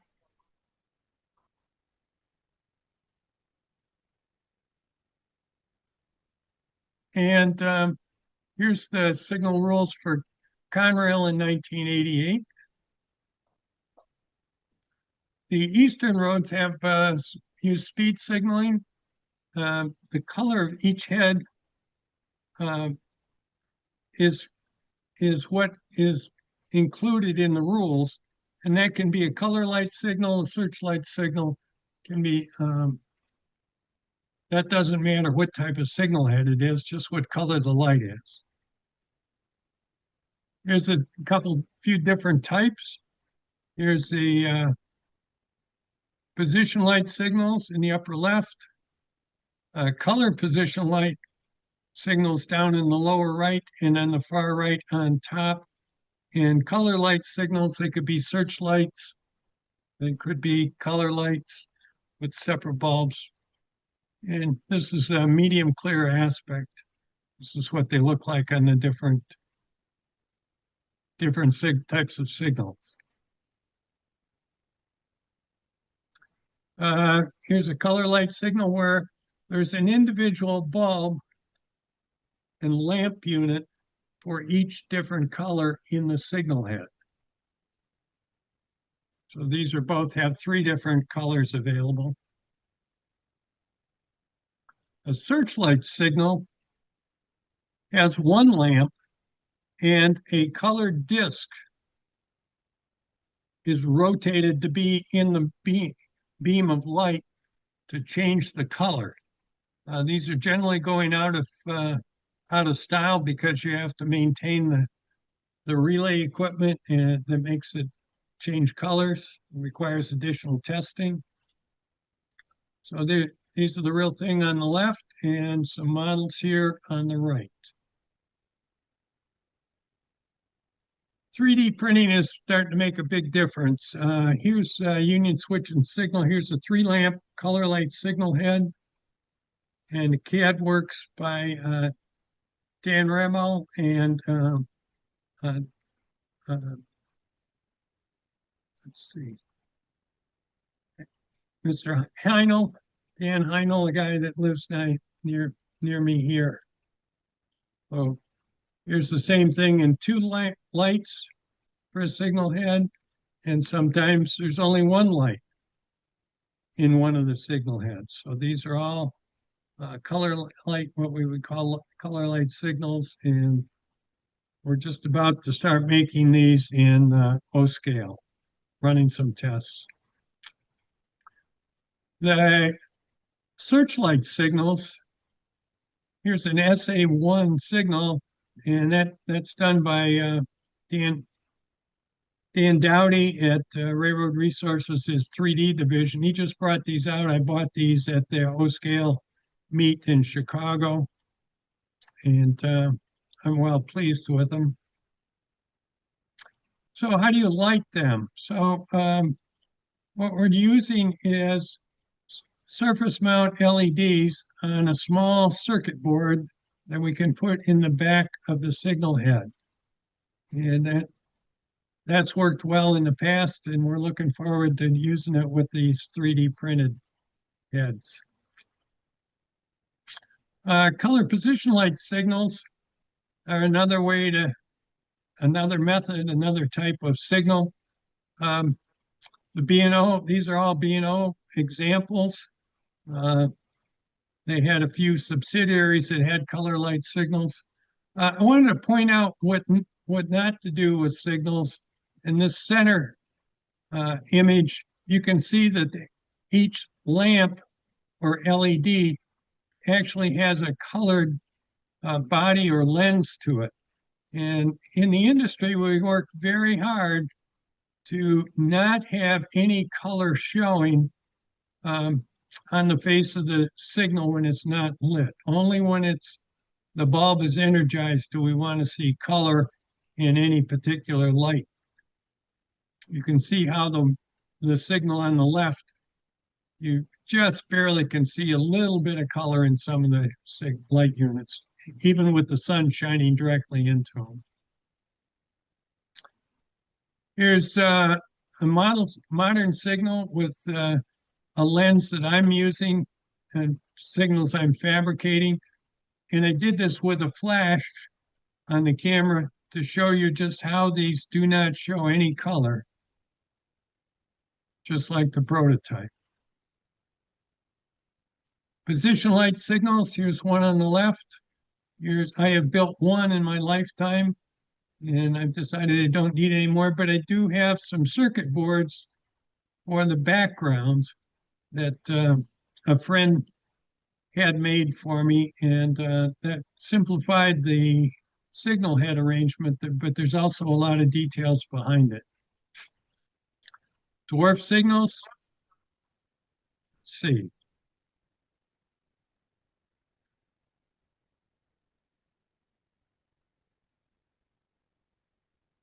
And so here's the color light dwarf on the top. I'm sorry.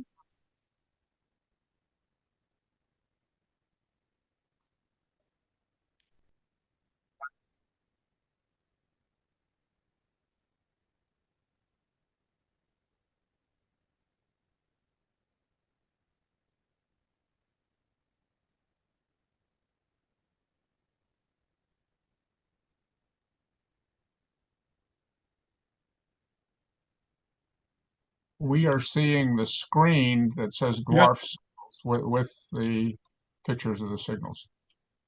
Yeah, did you get the audio too? No. Okay. Yeah, these are color light. These are three different examples of dwarfs of color light with an individual different color in each lens at the top, the searchlight at the lower left, where each head can display up to three different colors, and the B&O color position light dwarf on the lower right.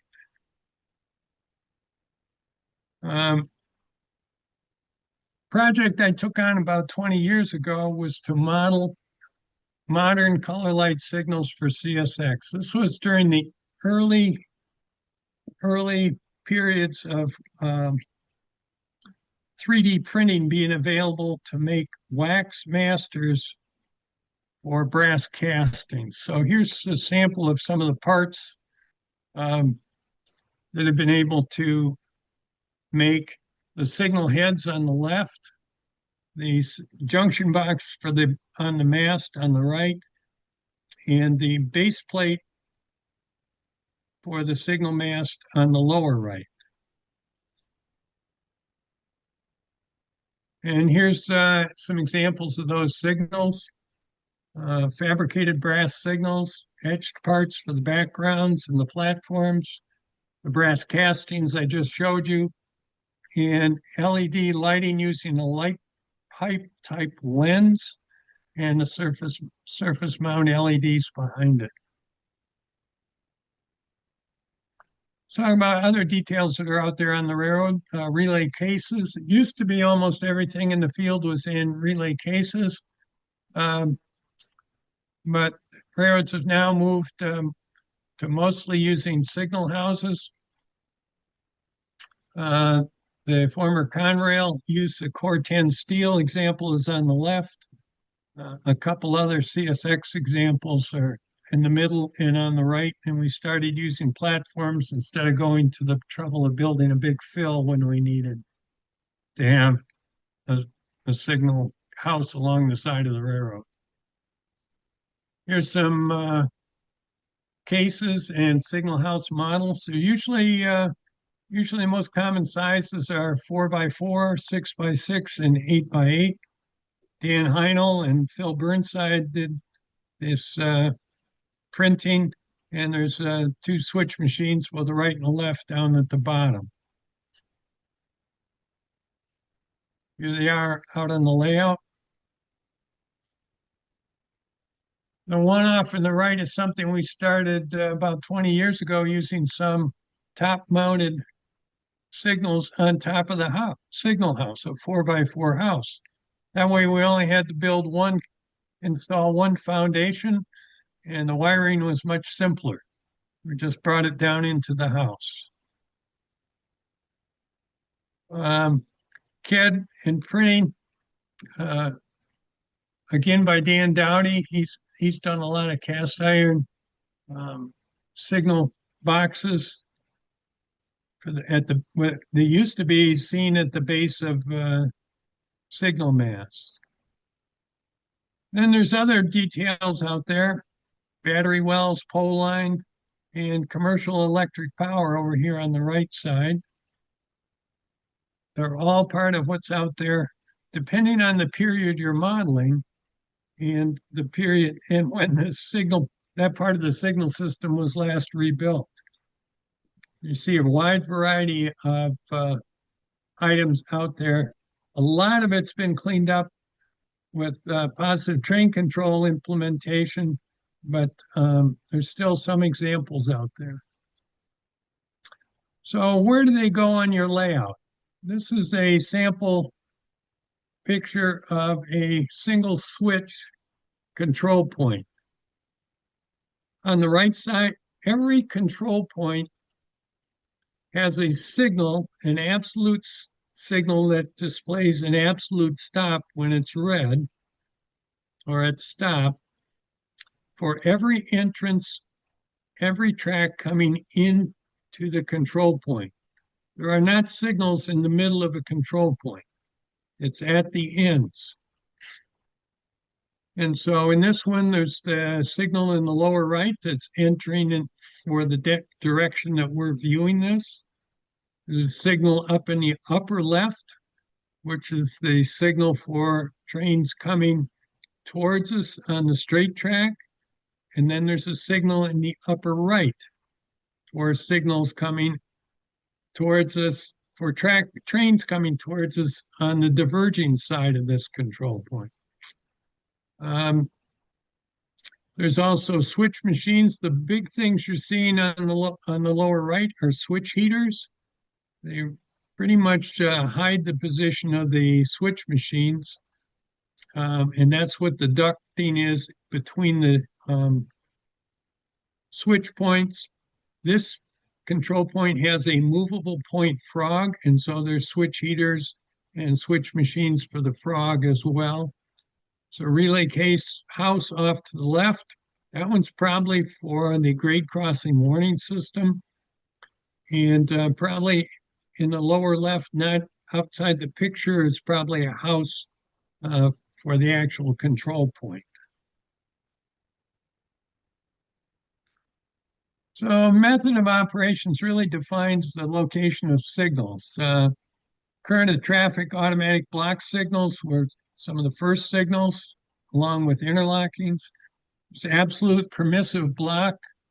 That's a block signal system overlay for single track. And traffic control systems is what we mostly see today. TCS is what it was called on CSX. I think it's now called Control Point System, CPS, also known as CTC. It's basically the same thing where there's a centralized ability for the dispatcher to control multiple control points. So here's an example of an older design signal system. In the center, surrounded by signals allowing for every entrance coming into the control point is an interlocking, probably a tower there as well. But to the right, you see that the signals are set up for only one direction. So you have an eastbound track here, an eastbound signal on the lower right, and the westbound track and the westbound signal at the far right. And then there's also current of traffic operation on the left side of this diagram. So a train that needed to cross over and run against the current of traffic would have to have the dispatcher would have to have the signals at the next interlocking at stop, and he would have to give a train order So the train's involved to authorize the train movement against the current of traffic. Not something that's easy to do in a few minutes. Another system that is out there was for, and is for in a few places still, absolute permissive block signals, not controlled by the train dispatcher. And so this is for a single track railroad. You have signals for both directions in multiple blocks. So if you have two trains approaching this single track segment, one from the left and one from the right, if the one on the right occupies the approach circuit, all the signals will remain green for that direction, and all the opposing signals, all the way back to the signals at the end of the next siding, will turn to red to keep a train coming the opposite direction from coming into that block. This is an overlay system. You still have to have train orders for all the moves, but it does have the advantage that you can run multiple trains separated by the block signals in the same direction, and it does give you overlay protection against a train coming, two trains trying to come in opposite directions in the same track. Traffic control system, this is its TCS or CTC or CPS. The dispatcher authorizes the train movement by signal indication. There is no need for a train order for a particular move or a train authority once the train is authorized to leave its terminal. Tracks are signaled for operation in either direction, and the control points have absolute signals, and the direction of traffic is set between the control points when the dispatcher authorized the move from one side to the other. In this case, dispatchers authorized the movement from the right to the left, and that train is approaching the next control point in green. So there will obviously be a meet between the two control points on the left.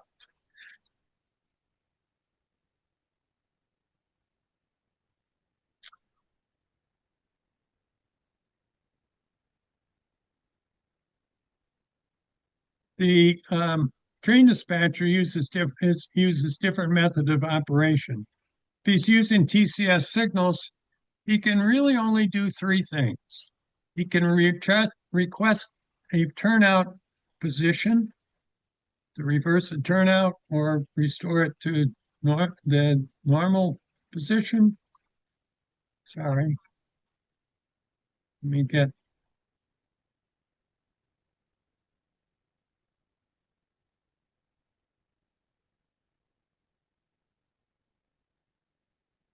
There we go.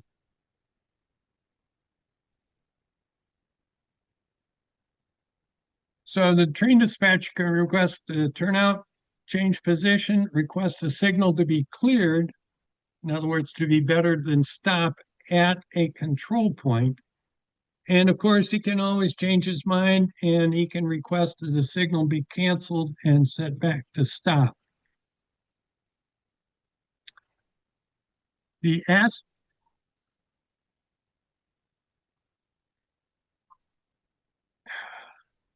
I'm using some slides that had sound on them, and unfortunately, I didn't delete the sound. So the aspects are displayed on the individual signal appropriate for the requested dispatcher route. They're only displayed when the field vital logic is actually satisfied. So from this situation, you have 2W signal on the right is red over green. It's a medium clear. It's medium speed because the train's going to use the number 15 crossover that's good for 30 miles an hour. 30 miles an hour is medium speed.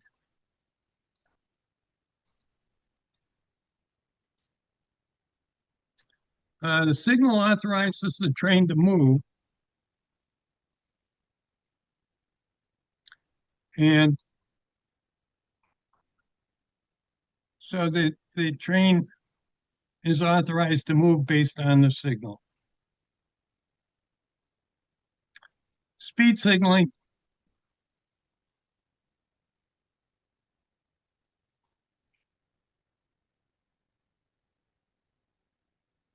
So here we have a train coming that's going to take a diverging route at CP West Central. The signal at the control point is medium clear, red over green. The next signal back is the approach signal for that control point. It's yellow over green, and that has a meaning of approach medium. In other words, approach the next signal, not exceeding medium speed. And the next signal back that a train would encounter before that one is clear. So it really doesn't have to start slowing down until it comes to the approach medium signal. So here's another example, what they look like in the field.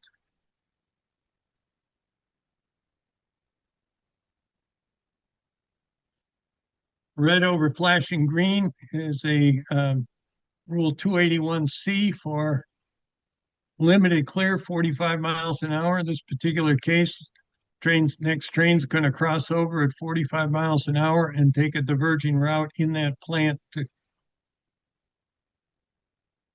go on to the next control point.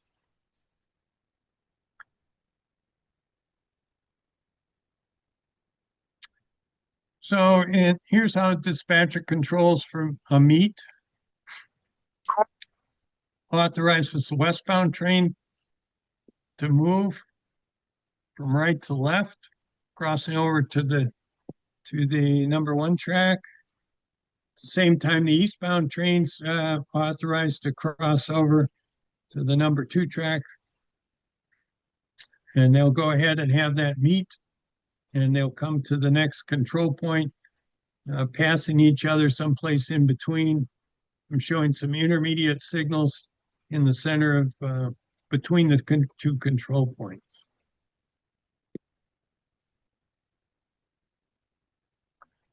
Here's what some of the intermediate signals look like. Sorry.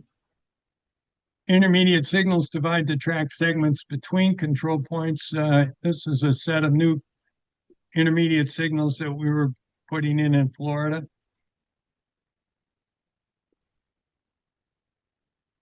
Each mast has a signal on each side for the track. Here's this.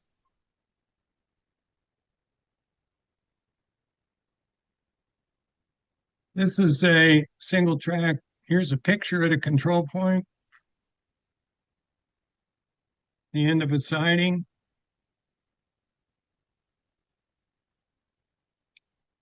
And here's the outline of the details that are there.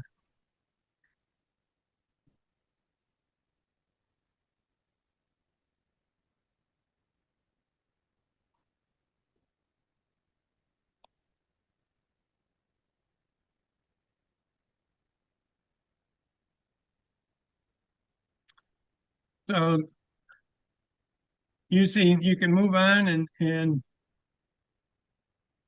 use this example and others to get your signals in the right place and the other items in the right place on your layout. Signal bridges and cantilevers.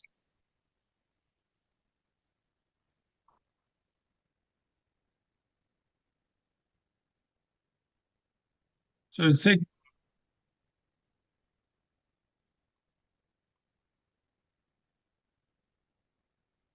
so that you have cantilevers like this one shown here when there isn't room for a signal on the left side at that particular location. Low dwarf signals are also an option when there isn't space.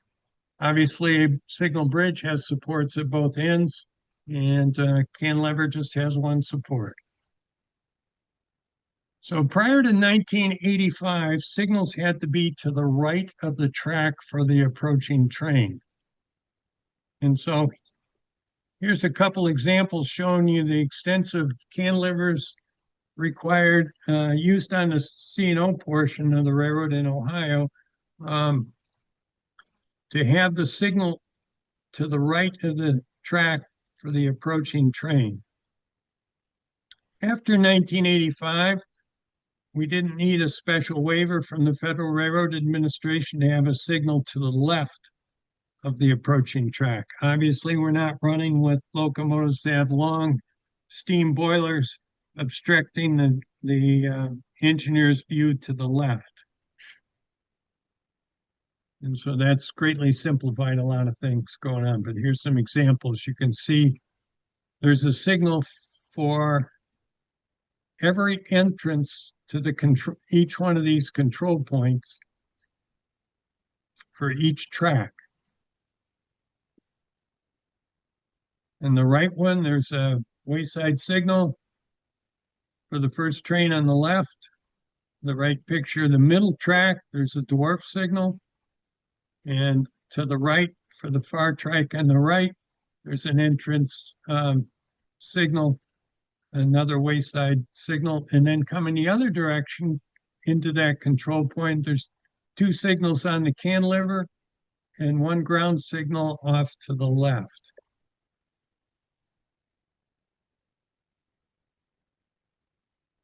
Modeling signal bridges. Here's a bridge on my layout. This is an old cast white metal signal bridge.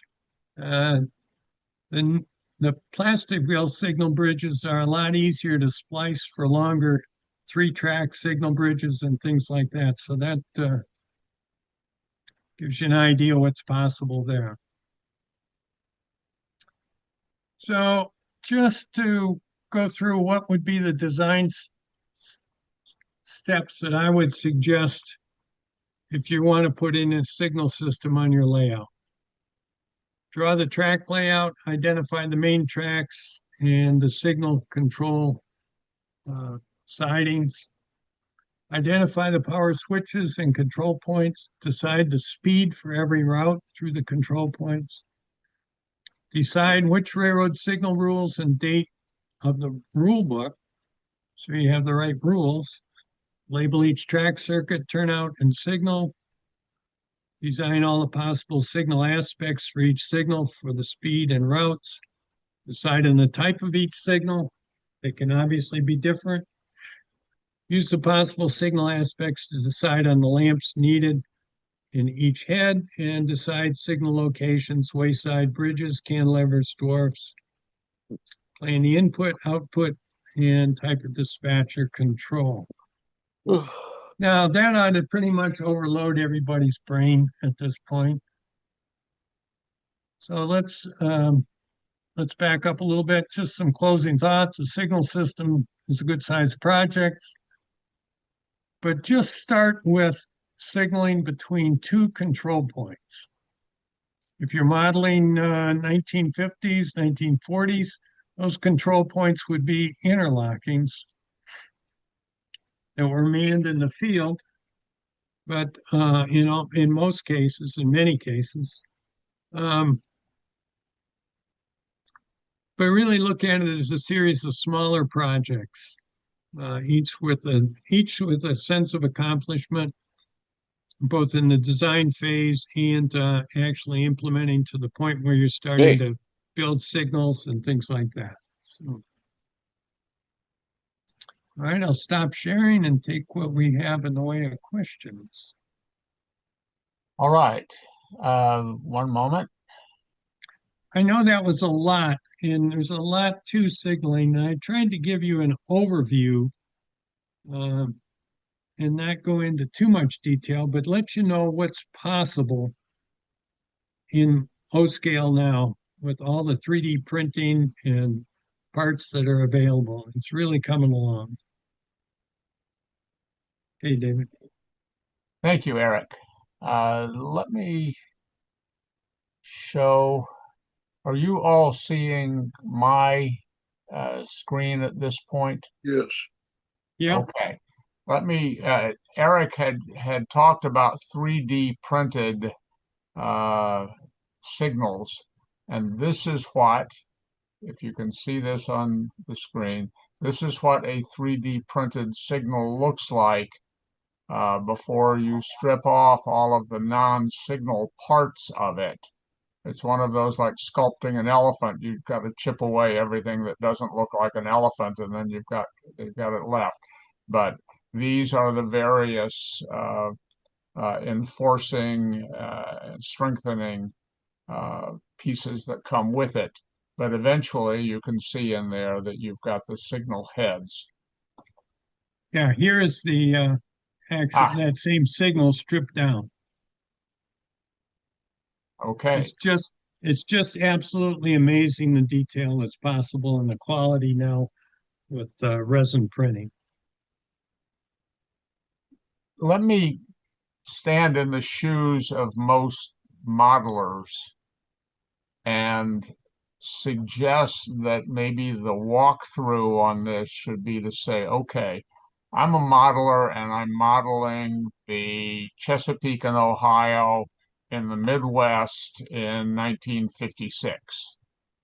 Um, I think I'm going to start with what kind of signal system did the railroad have in place at that point?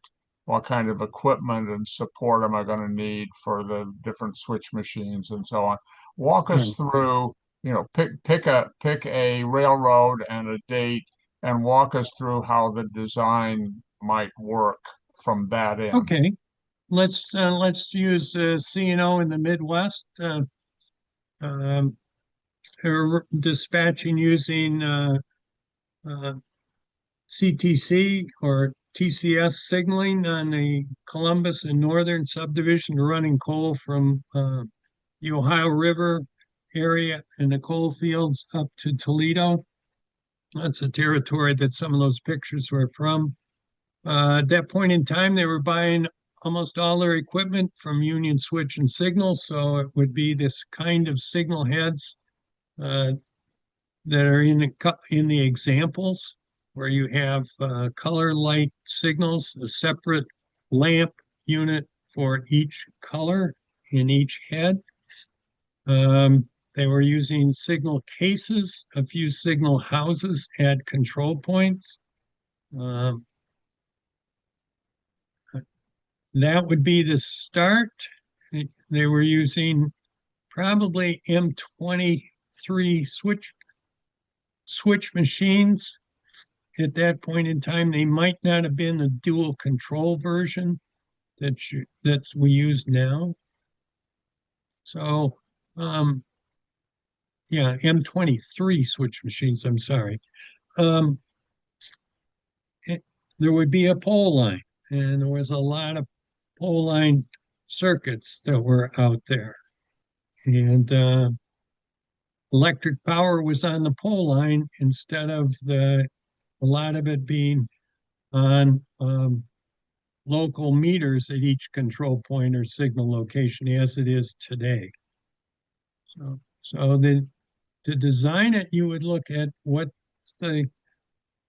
size turnouts are you using? And obviously, we don't put in number 20 turnouts to run 45 miles an hour. We don't even put in number 15 turnouts to run 30 miles an hour. We use 6, 8, and 10 turnouts. And so um, we redefine our medium speed to be something, our diverging or medium speed, say, to be something like 30 miles an hour for model railroads. And that's a number 6 or number 8, even though it's not a prototypical size.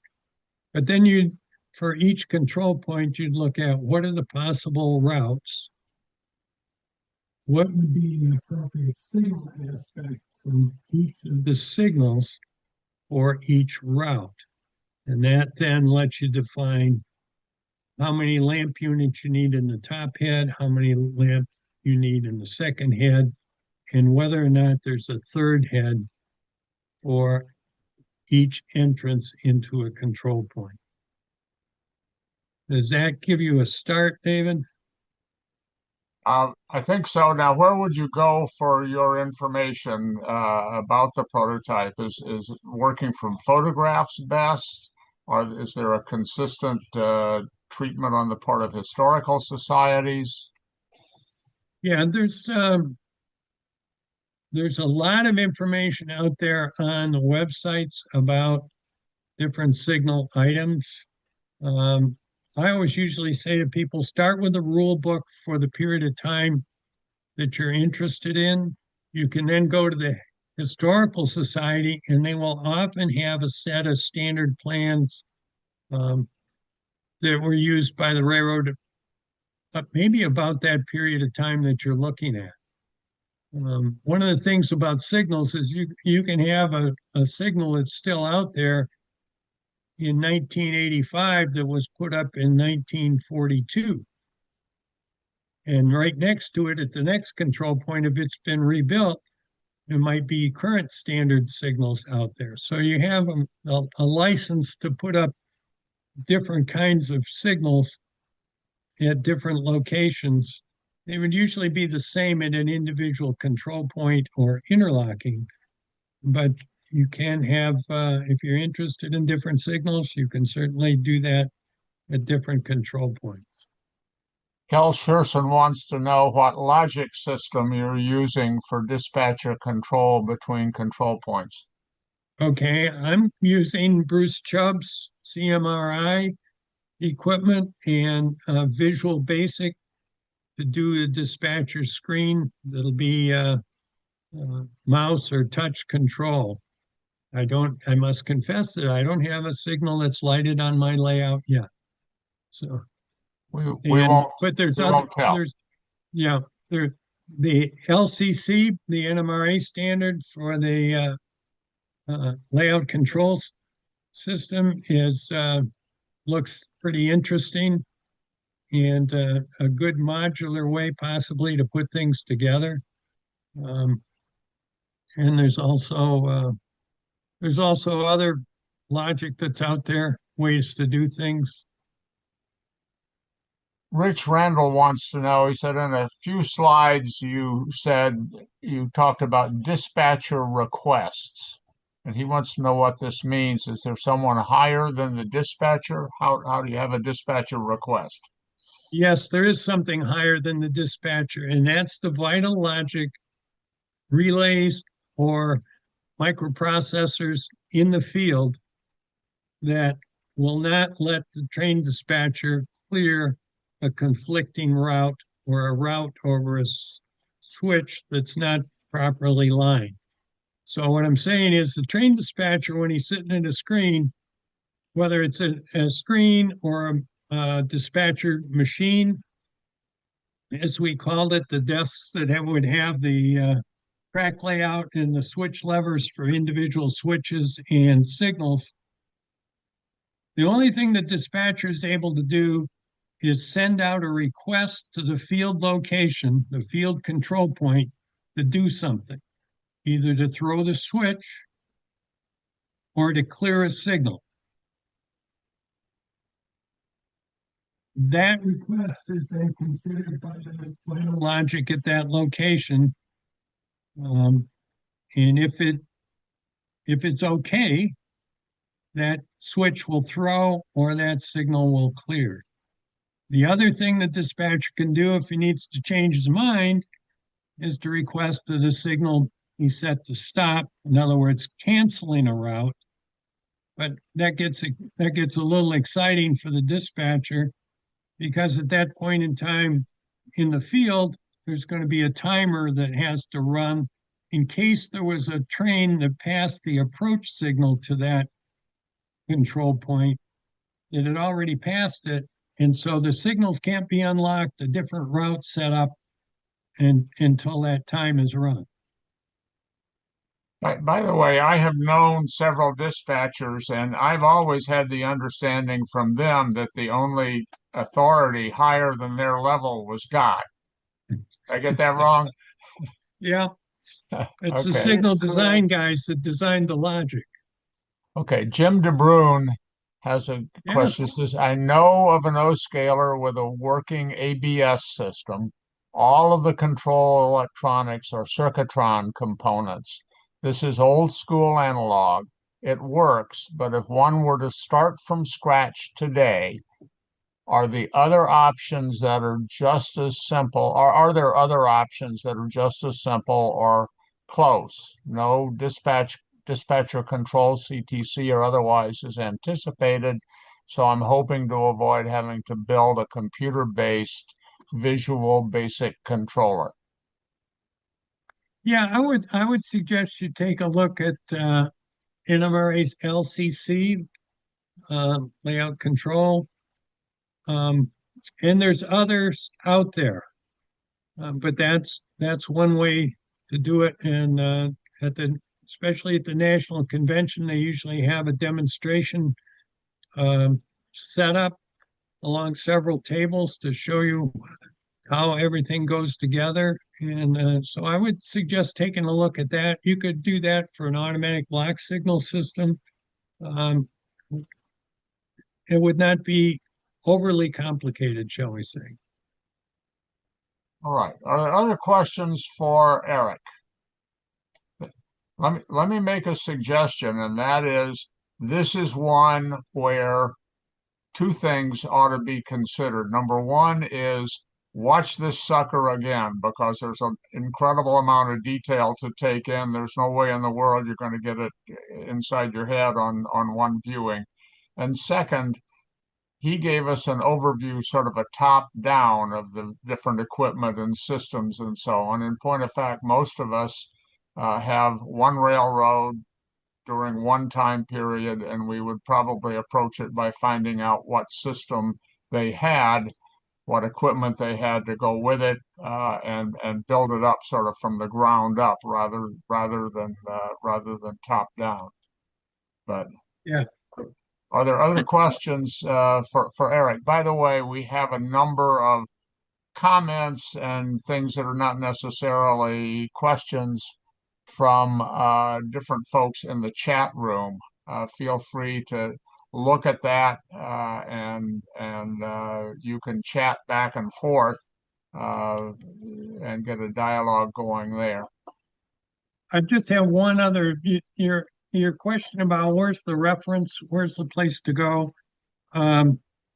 Bruce Chubbs designed the electronics that I'm using. They are older style individual chips, but I can replace a burned out chip in 5 minutes. And so that was a great service. It's been a great service to the model railroading community. And he has made provisions to pass that business on. And so if you look for CMRI signal systems online, you'll get to their information about the current manager of that. And the other thing that Bruce did that maybe I think is as valuable or more valuable than what he did to design the electronic circuits is he put together documentation that is very complete about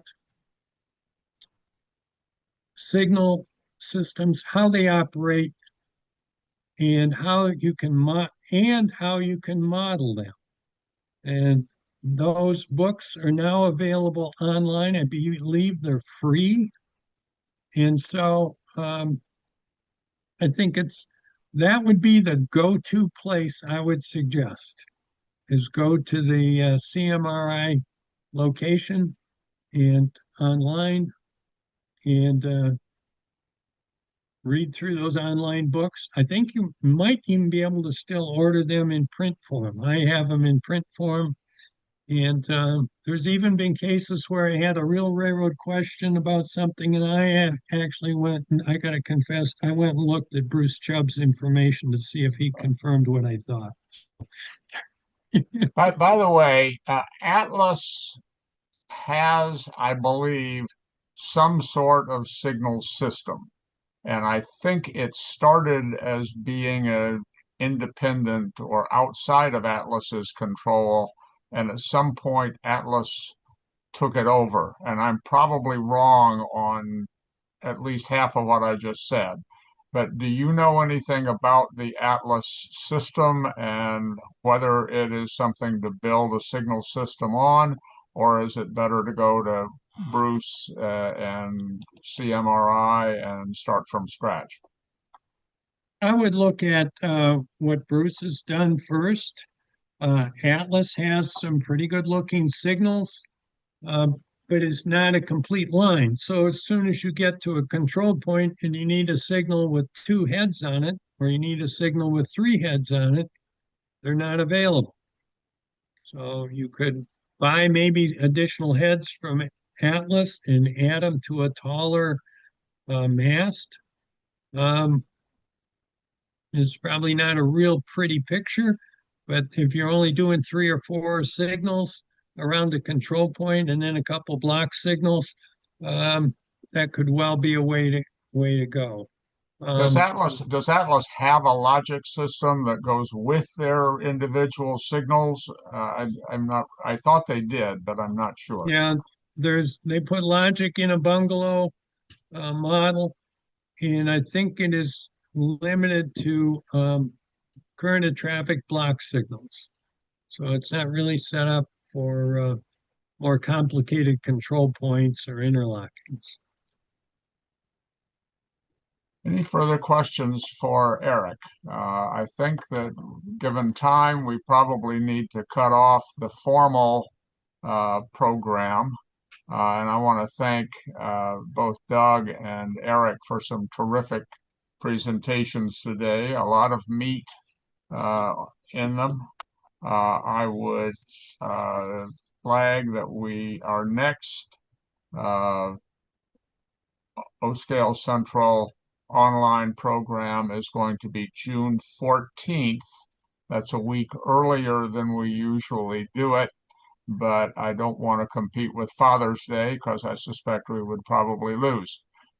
So we will have the program at the usual Sunday 4 p.m. time. We're still putting together the presenter list, but we will try and make it good and meaty as usual. So at this point, the formal part of the program is adjourned.